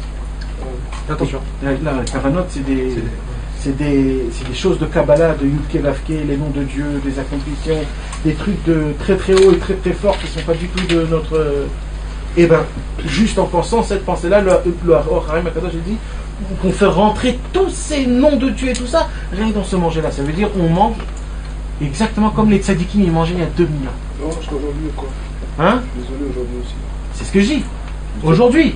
Tu as dit qu'ils mangent comme ça? Ouais. Et nous on a cette force-là. Ça veut dire comme les gens ils mangeaient il y a 2000 ans, ça veut dire Et bien aujourd'hui on a cette possibilité juste en pensant. Ça veut dire, imaginez-vous, le Raham Akadosh a dit ça dessus. Mais d'après Rabbi Nachman, c'est valable dans tout. Et en fait, encore plus, je vais vous dire, on est venu dans ce monde-ci pour faire élever toutes ces multiplications en fait. Maintenant, vous savez pourquoi on est rentré? Et je me rappelle plus qu'est-ce qu'il a dit là, que nous on est né dans un monde qui est comme ça et qu'on est trop habitué, on ne sait pas ce que c'est la Torah, on ne sait pas ce que c'est. Mais je vais vous dire quelque chose de très très très très haut. Vous savez que Dieu nous a fait faire descendre, vous tous là, nous tous, chacun dans son monde à lui, avec les jeux de foot et les films et tout ce qu'il y a dans ce monde-ci. C'est pas pour rien. Et c'est pas quelque chose de négatif. Vous savez c'est pourquoi? C'est parce que là-bas, là où vous êtes, si vous allez penser à Dieu, si vous allez essayer de associer tout ce qui se passe à Dieu, même ça, vous le faites monter et vous le ramenez à l'unité de Dieu. Et ça s'appelle d'être associé à la création du monde. Et c'est ce qu'on dit 3 fois par jour dans Alenu les Shaber, l'Etaken Olam, le Malchut Shaddai. Qu'est-ce qu'on dit 3 fois par jour dans Alenu les Shaber? On dit Dieu aide-moi à réparer le monde comme tu l'as créé au début. Et comment on le fait? Comme c'est ce qui se passe. On connaît toutes les sortes de biscuits, de bamba, de chips, de tout ça. Mais tout ça, c'est pas pour rien, c'est pas mal, c'est pas négatif. C'est parce que quand tu vas être là-bas et tu vas goûter, avec ça, tu vas servir Dieu. Et avec ça, tu vas servir Dieu. Et avec ça, tu vas servir Dieu. Les tzadikim avant, ils n'avaient pas tout ça. T'élèves le matériel. Hein? T'élèves le matériel. Tout. Et ça, même les tzadikim les plus grands, ils ne pouvaient pas faire ça. Parce qu'ils n'avaient pas ça. Donc plus il y a du mal, plus on descend en bas, plus on est dans la multiplication, plus on devient encore plus haut. On a la possibilité, la capacité. Mais ça, c'est juste comment? C'est juste dans la tête. En pensant que c'est tout que pour Dieu. Et comme je vous expliquais, pas de dire ça sans le penser, ça veut dire d'essayer Par exemple, il y a écrit dans les livres que quand un homme il mange plusieurs mangés, chacun il a un goût, il faut penser à dire, regarde, d'où il vient le goût? C'est Dieu qui a donné le goût. Donc d'où Dieu il a tous ces goûts-là. Donc Dieu il doit être très bon. Ça veut dire c'est pas parce qu'on le mange, mais ça veut dire c'est pas un sentiment. C'est pas dans le palais. C'est un sentiment. Donc ce sentiment-là, tous ils sont chez Dieu. Donc Dieu c'est lui le puits et la racine de tout. Donc si c'est ça, Dieu c'est le kiff le plus grand. Vous me parlez des kiffs, des vacances, des femmes, des trucs comme ça. Mais là, en vérité, non, mais même. Non, mais même, parce que c'est la vérité. C'est la vérité. Les gens, ils vont à droite, à gauche, c'est la vérité parce qu'ils kiffent. Mais je vous pose une question. Le kiff pour nous, c'est du mensonge. Et le kiff qu'on veut faire pour Hachem, c'est ça la vérité. Mais non, mais je vais vous dire, tu sais quoi, je vais aller même dans le délire. Vous savez quoi? D'où vient tout ce kiff-là? Du steak grillé. Et de tous ces trucs. D'où ça vient, ce kiff? D'où il vient? La noire. Il a été créé. Il a été créé, ça vient de quelque part. C'est qui l'a créé, ce kiff? L'étude. C'est Dieu. C'est Dieu qui a créé tout ça. Donc en vérité, tout est chez Dieu. On peut le ressentir exactement pareil chez Dieu. Et imaginez-vous, à quoi ça ressemble quand quelqu'un il raconte une histoire dans une voiture? Il y a une voiture que Yad Rishona, Yad Shnia. En France, ça veut dire le deuxième main, troisième main. Plus c'est troisième main, plus c'est quatrième main, plus elle est nulle, elle est naze. Et bien notre goût, il passe d'abord par Dieu, après ça rentre dans un maïs, et après dans un maïs ça sort un popcorn, et que dans le popcorn tu goûtes le goût, ça passe. Mais va direct chez Dieu, il va tout de suite le recevoir. Maintenant, de faire ça, au tout début, on ne peut pas. Mais comment il faut faire? D'abord, il faut le voir déjà dans les kiffs que nous on comprend, dans les kiffs qu'on ressent. Et ces kiffs-là, il faut les faire en étant attachant à Dieu, en attachant les choses pour Dieu. Quand quelqu'un il mange et qu'il goûte les goûts, il dit bon, c'est quoi ce goût? Est-ce qu'un jour vous avez aperçu quand on prend par exemple une pomme ou alors une pêche? Alors on peut faire le kiff, mais on associe Dieu au kiff. C'est ce que je dis exactement. Mais là, tu parles de bon kiff. Non, mais attends 2 secondes. Comment on associe Dieu dans les mauvais kiffs? Attends 2 secondes. Attends 2 secondes d'abord. Attends, il faut d'abord juste que je termine ce point-là. Est-ce que vous avez fait attention quand on mange une pêche bien fraîche, ou alors une truc, qu'elle est super douce et sucrée et remplie de jus? Mais d'où ça vient cette pêche? D'où cette sucrée, ce sucré-là, il est sorti de l'arbre qui est complètement... Moi je me dis toujours c'est Kadosh Baruch Hu. C'est Dieu. C'est Dieu. Imagine-toi ça, comment c'est les choses. C'est énorme. Mais c'est pas en faisant la bracha qu'on s'associe jamais. Non, non, Ça, c'est un minimum Il y a la Kavana. qui est vraiment minimum. Ça veut dire sans ça, je ne parle même pas. Maintenant, l'essentiel, c'est toi-même. De faire élever la chose. Mieux que de faire la bracha. C'est le Je minimum. ne vais pas dire mieux, mais en vérité, c'est ça la vraie élévation. Parce que malheureusement, aujourd'hui, on fait la bracha. Bracha, c'est ça justement. La bracha, c'est C'est ça. ça. Bracha, c'est Si ça. t'as la C'est ça, la vraie bracha. kavana, si tu Avant, il n'y avait pas besoin de tout ce que je dis, il n'y avait pas besoin de ça. Avant, on faisait la bracha, c'était terminé l'histoire. Mais aujourd'hui, malheureusement, on ne sait même pas ce qu'on dit dans la bracha. Et la bracha, on l'a fait en moins d'une seconde. Juste pour être sorti comme ça, et pour bouffer, et on oublie. Et quand on mange, on est perturbé comme un bébé.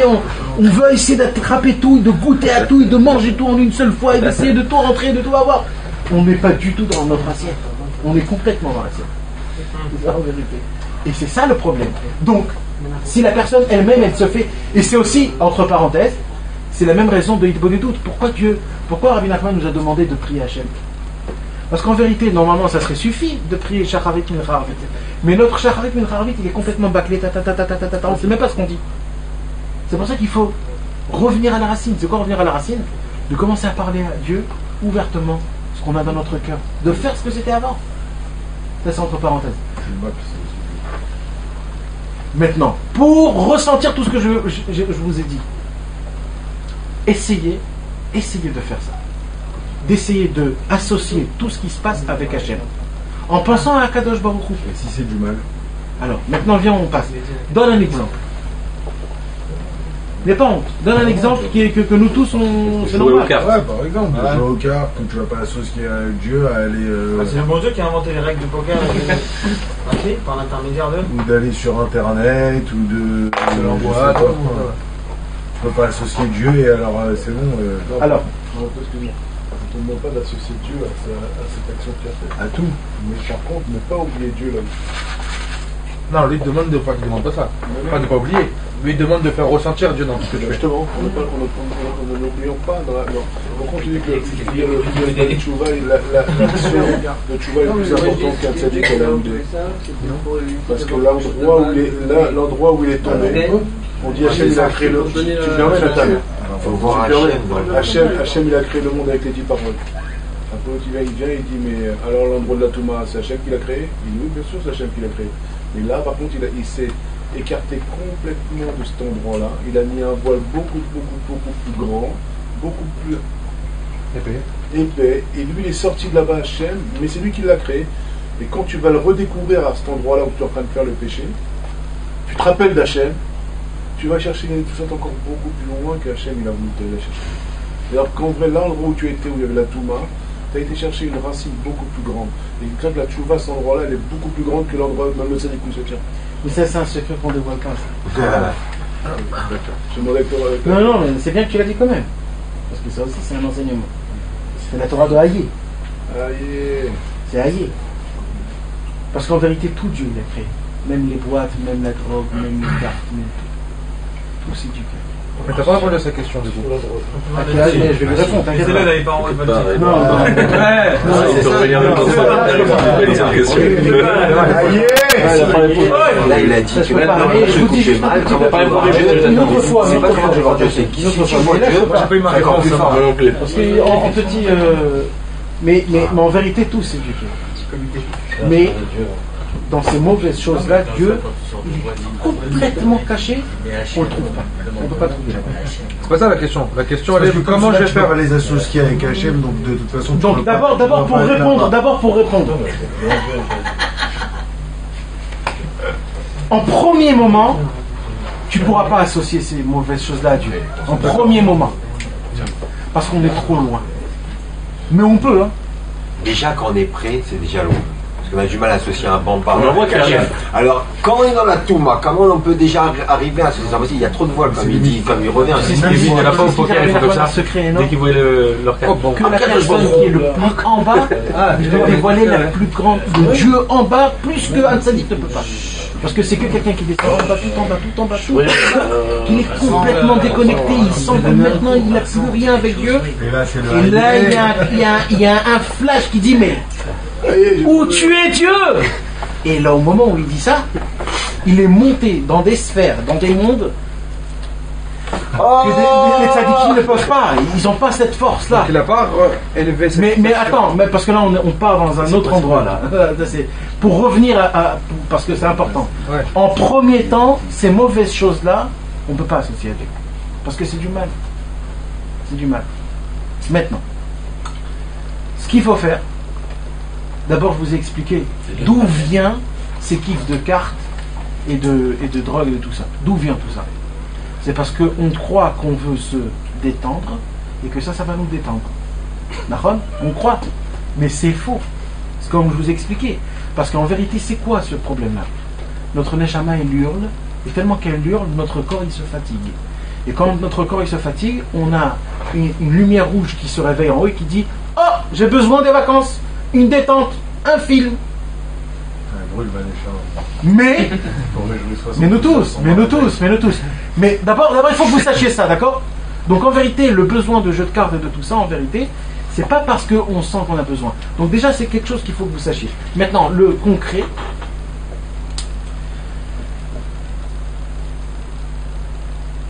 c'est le soupir. C'est quoi le soupir? Tu vas chercher le désespoir. Le soupir, c'est quoi? Il y a des fois des choses qu'un homme ne peut pas ne pas faire. Il est obligé de jouer aux cartes. C'est comme ça. Merci. Ah bah oui. Tu sais ce qui se passe? Ça, c'est ce soupir que tu vas chercher. Attendez, écoutez, parce que ça vous allez prendre toute une claque. Non, c'est important, Bémet, c'est important. C'est vraiment important. Parce que ce que je vous dis, c'est du concret. Bémet, c'est du concret. Sinon, c'est dommage de... Et comme on croit qu'on n'a pas assez de force et on a besoin de jouer aux cartes ou alors de voir un film ou de rentrer dans l'internet ou des choses comme ça, il y a une seule chose qui te détache de cette impureté-là. C'est quoi? C'est le soupir. Je ne peux pas vous expliquer exactement c'est quoi le soupir parce que c'est un cours en entier. On a fait un cours dans le site. Vous avez vu le cours. Et j'expliquais tout c'est quoi le soupir, comment ça marche et tout ça. Donc je ne vais pas rentrer dans les détails, mais sachez une chose. Celui qui veut, il faut qu'il aille voir. Je vous invite à voir sur narmanman.com. Et là-bas, j'explique un cours en entier sur le soupir. Mais en résumé, le soupir, il te détache de là où tu es, et tu es dans la sainteté. Même si tu fais des jeux de cartes. Ça veut dire, tu te associes pas complètement, tu n'es pas complètement là-bas. C'est quoi le soupir? Le soupir, c'est, tu te dis dans ta tête, qu'est-ce que je voudrais pas être dans ce moment-là, mais qu'est-ce que je peux faire? Comme ça. Un soupir. Tu prends une air et tu ressors cette air. Oi. C'est ça les chassidim qui disent oi. C'est quoi oi? C'est un soupir. Qu'est-ce que je voudrais pas être là? C'est tout. Au moment où tu fais ça sincèrement, tu te détaches de ce qui se passe là. Et ça, c'est important de le faire quand vous voyez que vous faites des choses qui ne sont pas très bien. Et si tu profites du moment où tu t'es réuni avec tes amis pour jouer aux cartes, pour dire une petite halakha, ça fait augmenter un peu le truc? C'est encore mieux, bien sûr. C'est encore mieux. C'est encore mieux. Ça s'appelle aussi ça, associer Dieu. Si vous dites une parole de Rabbeinu, ou une parole de Torah, une parole de Gdusha, imaginez-vous. C'est quelque chose de spécial, bien sûr. C'est encore bien, bien sûr. Mais il y a des moments où tu ne peux pas faire ça. Alors c'est pour ça que je vous dis, le minimum, c'est le soupir. De soupirer, de dire, purée, est-ce que je ne voudrais pas être là? Et dans ta tête. Et tu fais un soupir. Parce que le soupir, il te décolle de la chose. Tu n'es plus associé. Et ça, c'est important. Très important. T'es conscient que ce que tu fais, c'est pas bien. Tu crées un vacuum. Voilà. Et sachez, je vais vous dire un secret. Je ne sais pas si vous allez y croire ce que je vais vous dire. Mais un homme comme vous, ça veut dire parce que vous, on peut monter dans le ciel, et les plus grandes sadikim dans le ciel, ils vont nous accueillir avec le tapis rouge. C'est quoi? Quand on se conduit comme je vous ai expliqué. Ça veut dire, nous on croit que il faut tout arrêter, rentrer dans une yeshiva et toute la journée, se réveiller à Chatzot, des doutes, mikvé, tout ça. C'est vrai, tout ça, alvaï que vous pourrez arriver. Mais sachez que c'est pas que eux, que dans le ciel ils vont les recevoir, pas dans le Gan Eden. Le Gan Eden c'est sûr. Que les tzadikim vont mettre le tapis rouge devant nous. Imaginez-vous que le Baal Shem Tov va venir nous serrer la main et de dire Kol HaKavod. dans ce monde-ci avec tout ça. Kol hakavod. Mais regarde, tu es en train de manger des biscuits, des bambas, des hamburgers, des trucs avec les sauces, tout ce qu'il y a dans le monde. Mais il n'y avait pas ça à notre état. Et bien dans tout ça, vous avez quand même pensé à Dieu. Vous avez ce petit acte-là, vous êtes des tzadikim gumurim. C'est ça la force. Et c'est pour ça, moi je vous dis que c'est quoi la solution de tout? D'attacher-toi à Dieu. Vous croyez, bon, d'attacher-toi à Dieu, on a entendu, ça fait 15 ans qu'on l'entend. Mais c'est faux. Essayez de prendre vraiment cette parole. D'essayer de penser à Dieu dans chaque chose qui se passe. Même quand un homme il est avec sa femme, même quand un homme il est avec ses enfants, même quand un homme il travaille, même quand un homme il est avec un client. Un jour il y avait un Breslev, il était à Ouman, et son travail c'était quoi? C'était l'échange. Il changeait l'argent. Avant, il changeait les grandes pièces aux petites pièces. Alors, son travail à lui, c'était d'être dans le chouk et de crier « Qui veut changer? Qui veut changer? Qui veut changer ?» Et il a commencé, quand il travaillait ça, et un jour, il a entendu un shiur Torah de Rabbi Nathan, comme ce que je vous ai dit, sur tout ce qui se passe et tout ça, et il est venu chez Rabbi Nathan, il a dit « Mais Rabbi Nathan, tu sais que moi, toute la journée, je pense à l'argent. Toute la journée, je parle que de l'argent. Toute la journée, je dis qui veut changer de l'argent, qui veut changer de l'argent.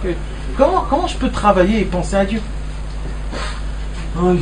Alors, qu'est-ce qu'il lui a dit à Rabbi Nathan? Il lui a dit dans ta tête, en fait, parle-toi. Et dis-toi, qui veut changer ce monde-ci par ce monde en haut? Avec de l'argent. Et c'est ça en fait. Qui veut changer? Et en te parlant toi-même. Est-ce que je veux changer, moi, ce monde-ci? Et comme ça toute la journée. Et toute la journée, ça sera une avodat Hashem. En pensant, qui est le bête qui veut changer ce monde-ci par le monde en haut par ce monde-ci? C'est qui ce bête? Qui veut changer? Qui veut changer? En fait, il se parlait à soi-même.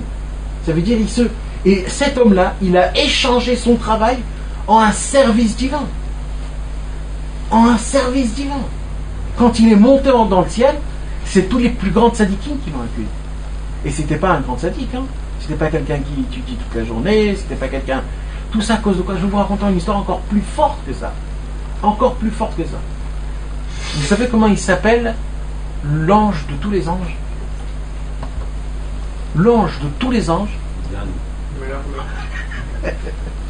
Comment? Exactement. Il s'appelle Métat. C'est qui Métat? Hein? C'est pas tout le nom, on ne peut pas dire tout le nom. Parce que quand on dit tout le nom, il est obligé de descendre. Alors on ne dit pas tout le nom. On ne peut pas dire tout le nom. Mais c'est les 3 premières lettres. Et alors s'il descend, c'est pas le problème. Ouh! Ah, c'est pas bien ça? Je dirais que 6. Mais quoi? Tu es en haut, tu le fais descendre, il dit mais tu m'embêtes là, mais qu'est-ce que tu veux? Ah. Je suis occupé. Qu'est-ce que tu veux? Mais c'est quoi ça? C'est quoi? C'est un ange? C'est un ange, c'est l'ange de tous les anges. C'est lui, l'ange de tous les anges. C'est le patron. On peut pas le déranger? On peut pas. Non, mais son travail à lui, c'est pas ici, c'est en haut. Ah, Les anges, leur travail, rien à voir c'est avec ici. pas du tout. Pas du tout. C'est en haut. Ton travail, c'est en haut. Dieu lui donne des trucs à faire. Hachem, on le dérange. Hachem, c'est Hachem. Hachem, Les tzadikim, c'est les tzadikim. Mais les anges, Il est avec nous, il est avec nous. qui? Non, il est pas avec ça. Il est pas. L'ange de tous les anges là maintenant, non. Ah, pas du tout. C'est quelque chose, c'est un autre monde, c'est une autre vie. Il faut pas qu'il dise avec nous physiquement. Ah. Genre, il est avec nous dans les biens ou les mal en gros. Non, il est bien, bien sûr qu'il est bien. Il est bien. Il faut avoir un peu de. Tout de suite. Mais non, mon ami, Jérémy. C'est l'ange qui était humain avant d'être ange. Exactement. Je vais vous raconter l'histoire. Et comment ça s'est passé? Imaginez-vous ce que je veux vous apprendre. Comment c'est important et énorme. Ah ouais, là c'est. Moshe il a dit c'est parce qu'il a mangé une bonne kaïla en samedi. C'est ça les cours qu'il nous apprend, Moshe. D'ailleurs, ton remplaçant il était très très bon la semaine dernière. Tu as des verres? On lui fait. Tu veux pas dire quelques mots, Moshe? Très bon cours. Très bon. Mais non, mais viens t'asseoir. Merci. Tu vas le faire toute la journée. Moi je fais de l'argent aussi. Oui, mon frère, détends-toi, ah oui, hein. Pas de. Je peux dire ton voiture. Ouais. Moi je crois qu'on va faire un collège Khatzot ici. Tous les jours, après qu'on le bureau, faire un groupe, on va étudier tous les jours. Ah ouais, c'est bien ça. nuit. Hein, l'histoire. Mais avant que je raconte cette histoire, il faudrait que je vous dise quelque chose que je voulais vous dire et que j'ai oublié de vous dire. Si, l'ange des anges. Ouais, mais avant ça, je voulais dire quelque chose, j'avais oublié quoi et maintenant je me suis rappelé. En revenant pour les soi-disant kiffs qu'on a besoin de faire, c'est-à-dire qu'ils sont mal et qu'on a le besoin de les faire. Même les kiffs qui ne sont pas mal. Il faut que je vous dise quelque chose. Vous voulez vraiment comment on dit, détendre. Un rebelle. Une détente. Une détente, une vraie détente. Mais un vrai repos. Que après ça, vous allez vraiment vous ressentir bien. C'est quand vous donnez un peu de Torah à votre Neshama. Mais pas en ouvrant un livre, tout ça. Ça c'est aussi bien, mais c'est pas aussi fort. Mais si on sent pas la détente à ce niveau-là, Alors comment Ce qui se passe maintenant. comment Ce qui se passe maintenant là. Ce que je vous dis, c'est de la Torah. Moi, je parle pas de moi. Le Moi, moussard, c'est étudié. Hein? Le moussard, c'est étudié. Le moussard, c'est une sorte d'étude qui est un peu dure. Le moussard, c'est, on va dire, des claques. Réveille-toi, c'est important, il faut pas faire ça, si tu fais ça, il se passe ça, c'est un moussard. C'est un peu la main dure. Mais ce que je vous parle là, ce qui se passe, c'est que dans votre Neshama, il y a une détente, mais énorme. Et essayez de mettre ça à l'épreuve. pratique. En pratique, non, à l'épreuve. Mettez ça à l'épreuve, vous allez voir. Essayez vraiment d'essayer de voir si ça vous fait pas du bien matériellement, physiquement. Les cours de Torah comme ça, ben, des fois, vous allez voir demain, après-demain, des fois vous ne faites pas attention, c'est pour ça que vous ne sentez pas. Mais vous allez voir comment vous allez dormir ce soir. Ou alors comment vous allez vous réveiller demain matin. Comment vous allez vous sentir demain matin. C'est un sentiment qui est spécial parce que la vraie détente. Viens, on fera un cours tous les jours. La vraie détente, c'est ça, Bémet. Mais est-ce que vous vous sentez. Non, Bémet, là, je vous dis la vérité. Non, Pas par rapport à moi. Là, on peut attaquer Vous deux kiffez par pas là semaine. maintenant. Bémet, non, je vous pose la question. C'est bien un kiff quand même. Ça Ouais, veut mais dire, c'est qu'une fois par semaine, 2 heures. ça Non, mais est-ce que le kiff, c'est le tous les jours. Torah ou c'est la réunion, le C'est- machin, l'esprit sympathique? Non. Mais non. Là, je te dis que non. Bémet, C'est je garder te promets que fais la même chose. Essaye de faire la même chose. Vas-y, fais la même chose. Tu verras que ça sera pas pareil. Tu sais, un jour, il y a un roi qui a fait le. Comment on dit Khamin?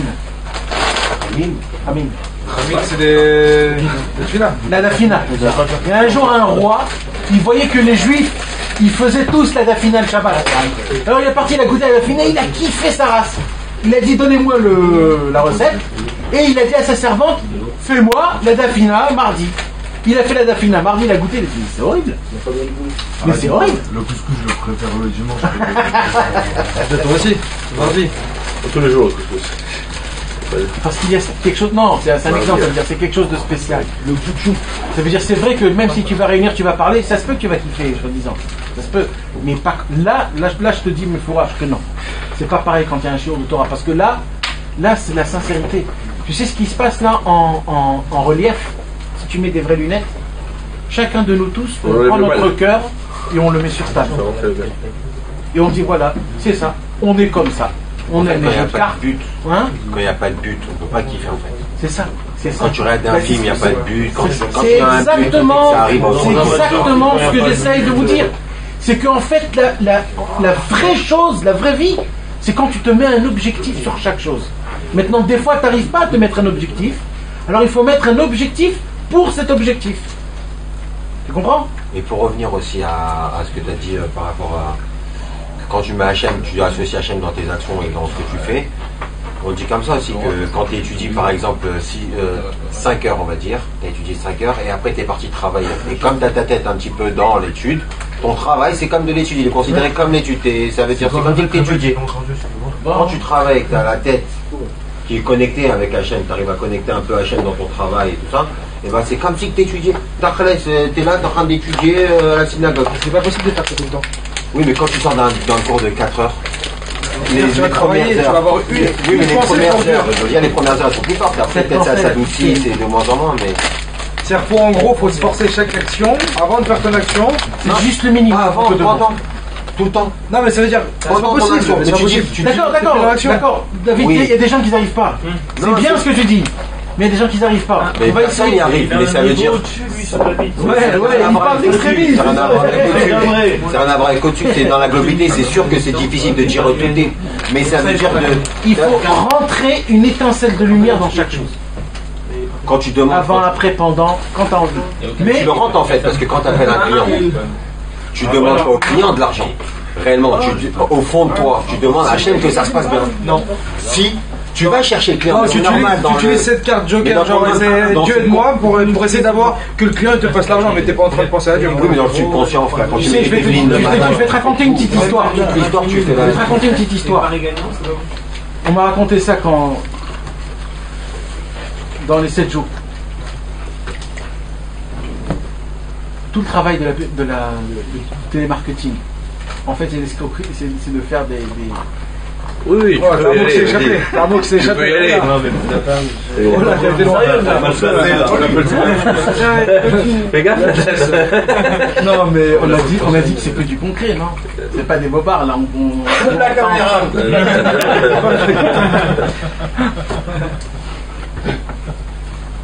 Et ben, un jour, il y avait quelqu'un qui travaillait dans ce travail-là. Donc quoi? marketing. Dans toutes ces choses-là, et cet homme-là, c'était un homme qui était rapproché de la Torah et de Rabbi Nachman de Breslev et de tout ça, et qui pensait au Tardit. Il s'est dit comment on peut trouver le Tardit dans ce travail-là. Dans l'écoute morale, il y a une Torah, il y a marqué que même l'argent comme ça, il faut aider le tzaddik avec. Tu peux pas, mais le tzaddik il en veut pas de cet argent. Mais par rapport à Le tzaddik il en veut toi, pas. c'est pas pachout. C'est exactement comme ce qu'on a dit. Des fois, il y a de l'argent qui est dans des endroits très bas. Pour l'élever, il faut faire avec ça quelque chose de bien. Et c'est que en descendant des endroits. Mais on va pas rentrer dans ça parce qu'après on perd complètement le. Mais tu sais cet homme-là comment il faisait? Quand il parlait avec les gens et il embobinait le mec, il pensait comment le Yetzirah l'embobine. Il se met dans la. Il se mettait. il est puissant celui-là. Ouais. Et il se persuadait. Encore une fois, tu fais rentrer la vedette. Et ça devient une avodat Hashem énorme. Énorme. Ce que t'as dit. Le mec, quand on bobine le mec dans le téléphone, lui il pensait dans sa tête que c'est le. Comment le Yetzirah il peut embobiner les gens? Il peut m'embobiner à moi. Et plus t'es fort, plus Et qu'il me met comme ça, et d'abord il me trouve là, et après il me là, après il m'appelle avec une autre personne, comme si c'était quelqu'un d'autre, et comme si ça. Et peut-être voilà. Jusqu'à qu'il se dit, mais dis-moi le Yetzirah, c'est énorme. Donc ça veut dire en vérité on peut trouver Dieu partout. C'est juste qu'il faut commencer à essayer un petit peu. Et tout devient une avodat Hashem. Tu deviens le serviteur de Dieu. Le serviteur de Dieu. Et toi, tu crois que tu fais un travail qui est complètement nul, mais en fait, tu es le serviteur de Dieu. Maintenant, on a le temps encore? Ouais. Une tonne. Maintenant, on n'a rien à faire. On va terminer avec une histoire. Bien? Des fois on arrive plus que d'autres. Des fois on a des jours où on arrive plus. Oui, c'est vrai. Et des fois il y a des jours où on arrive moins. C'est vrai. Et on le sait que ça on est C'est moins vrai. bien. Qu'est-ce qu'il faut faire? C'est pas le tout d'être conscient. Ce que tu peux. D'y faire avec. Ce que tu peux. Des jours où c'est bien. Pourquoi tu faire avec? Ça veut dire le jour où tu te sens bien, 1000 Mais paquets. non, tu peux pas faire. Tu peux pas. T'as pas envie, alors tu fais rien. Non, fais un minimum. Un soupir. Ce qu'on a dit tout à l'heure. Le soupir, n'oubliez pas le soupir. Le soupir, il est là partout. Ça peut se faire dans les toilettes, ça peut se faire dans la douche, ça peut se faire dans le lit, ça peut se faire partout. Il faut le ressentir, le soupir. Pas ça. Bah, quand Crois-moi que tu c'est soupires, facile. Ben, mais juste tu dis, qu'est-ce que je voudrais être beaucoup mieux que ça? En faisant le soupir. Oui, mais t'as peut-être pas vraiment envie d'être beaucoup mieux que ça. Ouais, mais quand tu soupires, Essaye c'est de mieux. chercher le point. Parce que Soupir, regarde, c'était mieux. quel juif ne veut pas être proche de Dieu comme il veut Dieu? Faut goûter à ça pour. Quel juif ne veut pas être proche de Dieu comme Dieu le veut? En vérité, en vérité. Mais faut goûter à quelque chose pour Comment c'est quoi ton nom? Nickel. Nickel, je te promets. C'est que tu te connais pas toi-même. Je te promets. Et tu verras que dans ton cœur, vraiment ton cœur, c'est ça ta vraie volonté. Oui, mais pour aimer quelque chose, il faut quand même le goûter. Il faut avoir un goût de cette chose-là. Sache une chose que tu l'as goûté, pas qu'une seule fois, plusieurs fois. Plusieurs fois tu l'as goûté, sans faire attention. Tu l'as goûté sans le faire attention. Bien sûr, dans le ventre de ta mère, quand tu étais dans le Sinaï, et aussi dans ce monde-ci. Je suis sûr. Il faut juste que tu t'aperçoives. C'est tout. Maintenant, pour revenir, pour fermer la boucle.